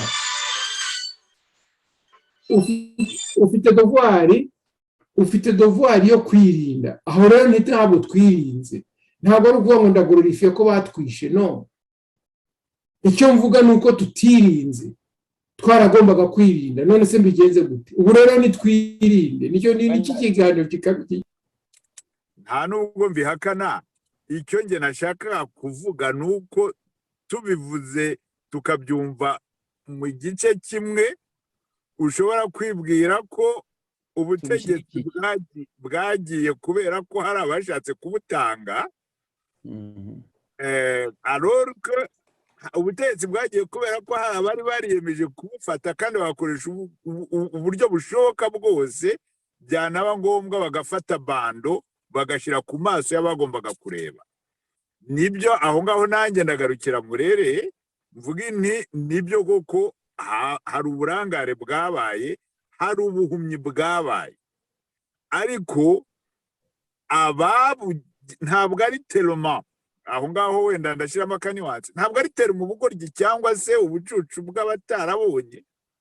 Habayeho rwose ubutasi bwimbitse n'ubutiriganya navuga bwo mu rwego rwo hejuru bwari burenze kure ubushobozi abantu. Murera ajya avuga ati narangiye nshobora kuba directeur general cyangwa nshobora kuba ministre, bo batashoboraga kubona bari bari mu butegetsi muri icyo gihe. Nibyo erega Yesu yarabivuze ati bababarire kuko batazi ibyo bakora. Bababarire kubera ko batazi ibyo bakora, ntabwo bamenye ibyo bakora. Nkuko nabisubiremo, nkurikije ubusesenguzi bwanjye, Habyarimana yumvaga azakemura kiriya kibazo cy'impunzi mu kivandimwe, akantorotona relation nziza n'abo barunari, agakora ibintu byo kubereka ko rwose ari abavandimwe. Twavuze ukuntu Donald Kaberuka yagiye muri Organisation Mondiale du Café ayoherejwe afite uruhusa rw'u Rwanda kandi yari impunzi. En fait yoherejwe na Tanzania. Aho ngaho dukosore gato, Donald Kaberuka yoherejwe na Tanzania ariko ashigikirwa n'u Rwanda. Exactement, ashigikirwa n'u Rwanda kandi yari impunzi. N'est-ce pas Eugène? Nibyo yari umutanzania, ariko yagiye ari umutanzania kandi kugeza n'ubu ngubu aracyari umutanzania mu by'ukuri. Wow, kuki wakuyamura ubwo butanzania se niba urusanzwe ubufite? Urumva? Donc ntabwo mvuga ngo nge muri principe zanjye za zindi problem solving skills, ngomba kureba uruhare rwanjye mu bibazo byambayeho. Nirwo le plus important d'abord, kuko iyo maze kubona uruhare rwanjye ntangira noneho processus yo kwivana mu bibazo ndimo, kandi igihe cyose nabikoresheje byarampiriye, naratsinze. Ni cyo gituma mvuga nti turebe ibyo twavuze by'inkotanyi, kuntu zagiye muri NRA bakemeza umugambi wo kwica Habyarimana, bakiyemeza kuzarimbura imbaga, bakiyemeza ibyo ngibyo. Ngewe nta control nari mbifiteho, ibyo biyemeza decision z'undi muntu ntange nta control nzifiteho, ariko nshobora kwirinda, nshobora kureba kure nkavuga nturiya muntu ashobora kuzanyiba, ashobora kuzambeshya, ashobora kuzanyubira akanyica, noneho nanjye reka nirinde. Naho ngaho ni icyo ngicyo mvuga gusa, naho ibindi byo byarabaye. Niturire twihanagure. Abarunari binjiye ubutegetsi bihereye ku bwa Kayibanda bagera mu ku bwa Habyarimana, barangiye baradutegeka, barangiye baraza baraturimbura, ahasigaye ibindi ni amateka. Murakoze, ndumva wenda ikiganiro twaba tugihagarikiye n'aha ngaha, ariko ni wowe Bonheur. Mbere yuko tunahagarika, hari akantu nagira ngo ushyireho urumuri. Wavuze uti ijambo abavantara nanjye nsigaye ndyemera. Ndagira ngo wenda abadukurikiye bumve ni mu yihe sanse kugira ngo abantu bumve, kuko hari abantu bavuga bati nimugira bamwe abavantara, namwe ejo mukaba abavantara, ejo abasose bose bakitwa abavantara, abene gihugu bazaba bahe. Ese ni filozofi y'ubuvantara? Icyo mumaze kuvuga mwemera mu iryo jambo ni ikihe kugira ngo cyumvikane neza? Ijambo ni ryanyu. Muri iki gitondo nabonye video naho Gatebuke yaganiraga n'uriya mudamu, mon Dieu, ariko kuki nsigaye nibagirwa rwose, uriya mudamu wahoze akora kuri radiyo Ubumwe. Icyo Gatebuke yasobanuye, yavugaga ati abavantara byakuvuye ku gitero cy'Abanyoro. abanyoro baje kwigarurira u Rwanda bakarusahura noneho baza kurusiga ari intere barumazemo nk'imyaka igera ku 10. Donc basobanuraga ko abavantara ni abantu baza bitwara gikoroni igihugu bakagisahura, mbese bagakora nk'aho igihugu atari icyabo ahubwo ari igihugu baje kugisahura, bazakigira intere bakagisiga ari igishushanyo, bagakandamiza abantu basanzemo, bakabica, bakabasahura, bakabacura bufuni na buhoro. Uhirebye rero FPR ukuntu yitwara, kariya gatsiko nta kitwara, ubona rwose kitwara nk'aho igihugu atari icyabo, ko baje ari abakoroni baturutse hanze baje kugikoroniza, bakakijya bakakinyunyusa kuzageza igihe bazakiviraho bakigira kwirira amafaranga yabo babonye. Niyo cyatumye nemera ko ari abavantara. Naho ubundi nanjye ubungubu maze imyaka 30 kuva 1989 kugeza uyu munsi, urumva ni imyaka irenga 30 ntakandagira mu Rwanda. Ngezeyo abantu bavuga bati uri umuvantara, kandi ariko ngiye nanjye ngatangira kubamerera nabi, ngashaka kubategeka, ngashaka kugira gute, urumva ko banyita umuvantara kandi bikaba ari byo. Niyo mpamvu yatumye nemera ntuza iryo jambo ry'abavantara. Okay, Bwana Guillaume Murere turabashimiye. Ikindi nuko byumvikanye ko kuba kuvuga ubuvantara si ukuvuga ko ari umuntu uvuye hanze, ubwo ndumva no kuvuga imikorere n'imyitwarire ariyo abantu bashatse kuvuga bavuga iby'ubuvantara. Noneho dusoza kino kiganiro rero ndagira ngo Bwana Guillaume Mirere mufate akanya kanyu gatoya nk'umunota umwe, twakomeje ku bintu byinshi kandi bimwe biteza n'ibibazo mwa kino gihe, ku bantu twirirwa duhanganye dupfa ibyabaye tutanariho dupfa ibya 59, dupfa ibya 73, tukazanamo uturere, tukazanamo amoko. Turifuza inama ki mwaha cyangwa se mwaduha twese abanyarwanda kugira ngo tugire inzira yerekeza ku bumwe no ku bwiyunge bw'abanyarwanda? Bwana Guillaume Mirere, ijambo ni ryanyu.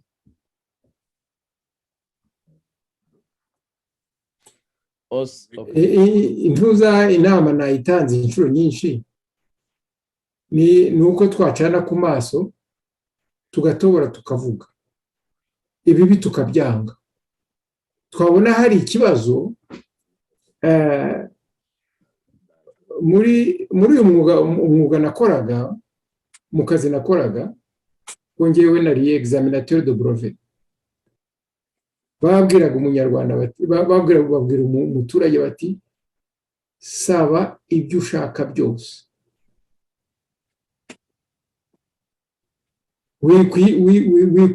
winiganwe ijambo, ne fais pas d'autocensure, winiganwe ijambo, saba ibyo ushaka byose.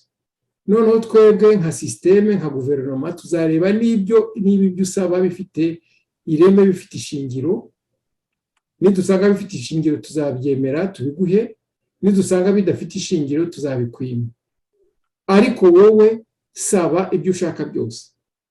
Nanone hano iyo umuntu yakubuhunzi amaze kububona, umujije wa citoyenneté arakubwira ati, désormais vous avez le droit de vous opposer à tout ce que vous considérez injuste. Mufite uburenganzira bwo kwanga, bwo kwamagana ibyo mubona byose, ibyo mubona byose birimo akarengane. Noneho kugira ngo guverinoma noneho ibone uko bifata, irebe uzavuga ndarengana, noneho ihereho ireba iti ese twakosora iki, igikosore.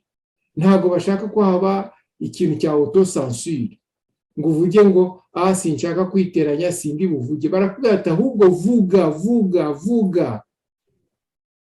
Natwe rero abanyarwanda niducane ku maso, tuvuge. Hari ibyo tuzavuga bizaba ari iby'ukuri koko ari ibibazo, ariko hari n'ibyo tuzavuga wenda bitazaba ari ibibazo, ariko ntabwo tugomba guceceka, kuko iyo ducecetse bya bibazo noneho ntabwo bibonerwa umuti, ntabwo bibonera igisubizo. Ikibazo cy'impunzi na n'inkizi, imigendekere kimwe mu butegetsi narayibonaga, ariko muri iyo myaka navuga ko nari nkiri mutoya mpitamo guceceka, ariko hari abamuriye bose nabo baracecetse. Nta yindi nama, niducane ku maso dutobore tuvuge, niyo ngiyo.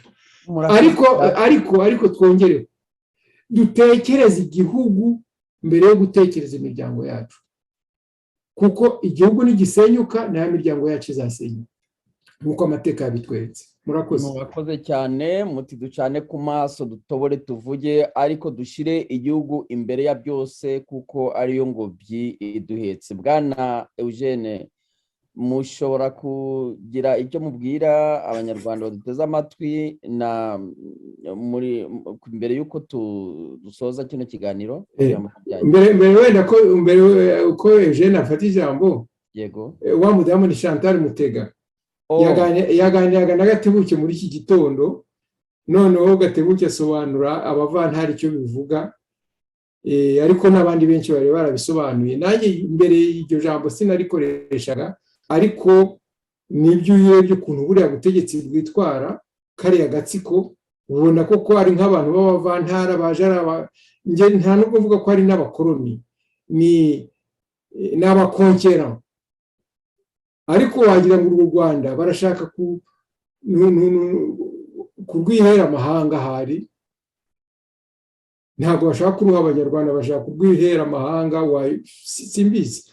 Ubwo rero niyo mpamvu nanjye mvuga nti ni abavantara koko. Ngaho Eugene, ijambo ni iryawe. Guillaume, urakoze cyane. Donc en fait njyewe muri nasoza ikiganiro mvuga nti u Rwanda, ubutasi bw'i Buganda bwari bwarabugize nka yangeragere izungurutswe n'uruziramire. Sinzi ibyo yibyo mu Kinyarwanda abantu babizi, abatuye hafi ya parike. Iyo uruziramire rwafataga ingeragere rwarayikamuraga kugeza igihe, ndetse hari ifoto imaze iminsi isirikira aho uruziramire rwizungurije aho uruziramire rwijungurije ku nzovu, rugeraho ukabona inzovu itangiye kunya, ndogo itangiye kugira kugeza igihe igwiriye hasi. Nguko uko ubutasi bwa enera bwagize u Rwanda muri iki gihe, kandi bukirufashe. Iyo uvuga rero nkavuga nti Banyarwanda, uru ruziramire rwatwizungurijeho nubwo twaba ducanye ku maso kandi turi kurureba, ndabasaba mwese noneho muwuze mutubwire umuti. Uwo muti muwuzane turebe uko tubigenza. Icyo twashatse kubereka muri iki kiganiro ni imvo n'imvano y'ako kagambane, n'uko urwo ruziramire rumeze.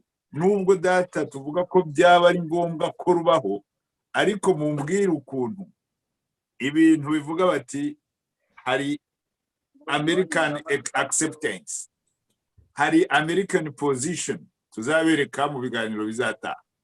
Hari uburyo mu Tanzania, Uburundi ndetse na Congo byari biri muri uwo mugambi, ukuntu abantu ducane ku maso. Ariko noneho tuvuge duti nituvuge uko byagenze, tuvuge ibiriho, kuko abariho icyo gihe ibyo turi kuvuga uyu munsi ntabwo babizi, bapfuye batanazi uko byabagendekeye. Nibyo. Noneho rero ubwo bapfuye batanazi uko byabagendekeye kandi ababishe bakaba bahari, ngendagira ngo noneho ahubwo tureba abo babishe, turebe icyo turababwira iki. none se dukomeze tubashima ngo mwakoze ibyo mwagomba gukora kandi bari gukomeza no kutwica kandi batunambura icumu. ariko sinzi ahantu bivana, nta hantu nigeze na rimwe mvuga ko tugomba gushima batwiciye. Ntabwo ari wowe ndi kubwira Guillaume, ntumve ko ari wowe ndi kubwira, nge ndi kuvuga la situation turimo twese muri iki gihe. Ntabwo ari ndi kubwira, ndabwira abantu bose bashobora, umuntu ashobora kuvuga ati yego ducane ku maso. Ariko uyu munsi mu kiganiro cy'uyu munsi icyo nashaka kugira ngo mbwire abanyarwanda, murabwiye ngo mvugire mot de la fin, mbwire icyo nanjye uravuze, niwe umaze kuvuga uti ntukanaganwe ijambo, ube free, uvuge rwose icyo. Oui, voilà, c'est bon. Niyo nuko nguko ngewe naho ngaho ngeze ahantu kuko wabisobanuye neza, kandi kubisobanura nk'uko wabisobanuye ni byiza kugira ngo abantu babimenye. Ariko noneho twese twize amashuri, urabizi ko haba igihe wowe ufata ihurizo ugashobora kubona igisubizo uri wenyine mu ishuri, abandi bose byabananiye. Oui. Ntabwo ari ukuvuga ko baba batarize cyangwa se atari abanyeshuri, nuko tout simplement uko washoboye kubona solution cyangwa se nuko washoboye, nuko wiga atari ko bize. Ntabwo ahangange nshaka kurusha abantu bose ubwenge, ngewe ndashaka kwereka tout simplement uruziramire rwizungurije ku karere, ntabwo ari no ku Rwanda gusa. Tout à fait, nibyo. Kandi tukaba tubona iyo ubona uwo muntu, ngaho tekereza ibyo Rugwabiza yakoze ejo bundi muri Conseil de Sécurité, acecekesha perezida w'urukiko, asa naho amucira mu maso muri make. None abo bantu bakaba bari kumuhemba kujya gutegeka minisika. Ngurwo rwa ruziramire giho. Nibyo rega ku maso, ducane ku maso, tubigire dute? Gucana ku maso ni ukubivuga tukavuga duti nyamara wa mugambi muramenye, ntabwo ari ukuvuga ngo ni runari cyangwa niki, hari ikindi kiri inyuma yawo, muri mucane ku maso twamagana ibyo bintu. Ngiye iki cyo rashaka. Oui, tout à fait. En fait hazagomba n'ibindi biganiro, burya baravuga ngo nuwanga urukwavu ajya yemera ko runyaruka. Quand bari abantu abo barunari na RPF n'abantu babo bashoboye bumvisha ukuntu za demokarasi, ibihugu byitwa ngo bikora muri demokarasi ukuntu bikora, bagera naho batitiza ubutegetsi, abategetsi b'ibi bihugu bavuga, abategetsi b'ibi bihugu bagashya ubwoba, bagakora ibyo RPF ishaka. Urumva? Ariko icyo ni ikindi kiganiro. Murakoze. Kagira Imana. Murakoze, ndabashimiye Bwana Guillaume Murere, nawe Dr Eugene Rwamucyo, turabashimiye kubera ibiganiro byiza muduhaye, kandi dukomeje kubatumira kuri televiziyo yacu Bonheur TV na Ipfundo TV. Mukomeze mukurikire ibiganiro, kandi n'abadukurikira bakomeze biyaboneshe ndetse bakande like kandi bageza commentaire kugira ngo abatumirwa bacu baze babaha ibisobanuro by'ibyo batabashije gusobanukirwa. Mukomere rero abanyarwandakazi, mukomeze mugire ibihe byiza kandi mukurikire ibiganiro byacu uko bukeye n'uko bwije. Ibiganiro byacu nakagaruka, mugire ibihe byiza. Murakoze. Okay, murakoze Bwana Bonheur, mugire umugoroba mwiza. Eugene, mugire ijoro ryiza i Bruxelles. Mukomere muri Canada ho. Okay, sawa.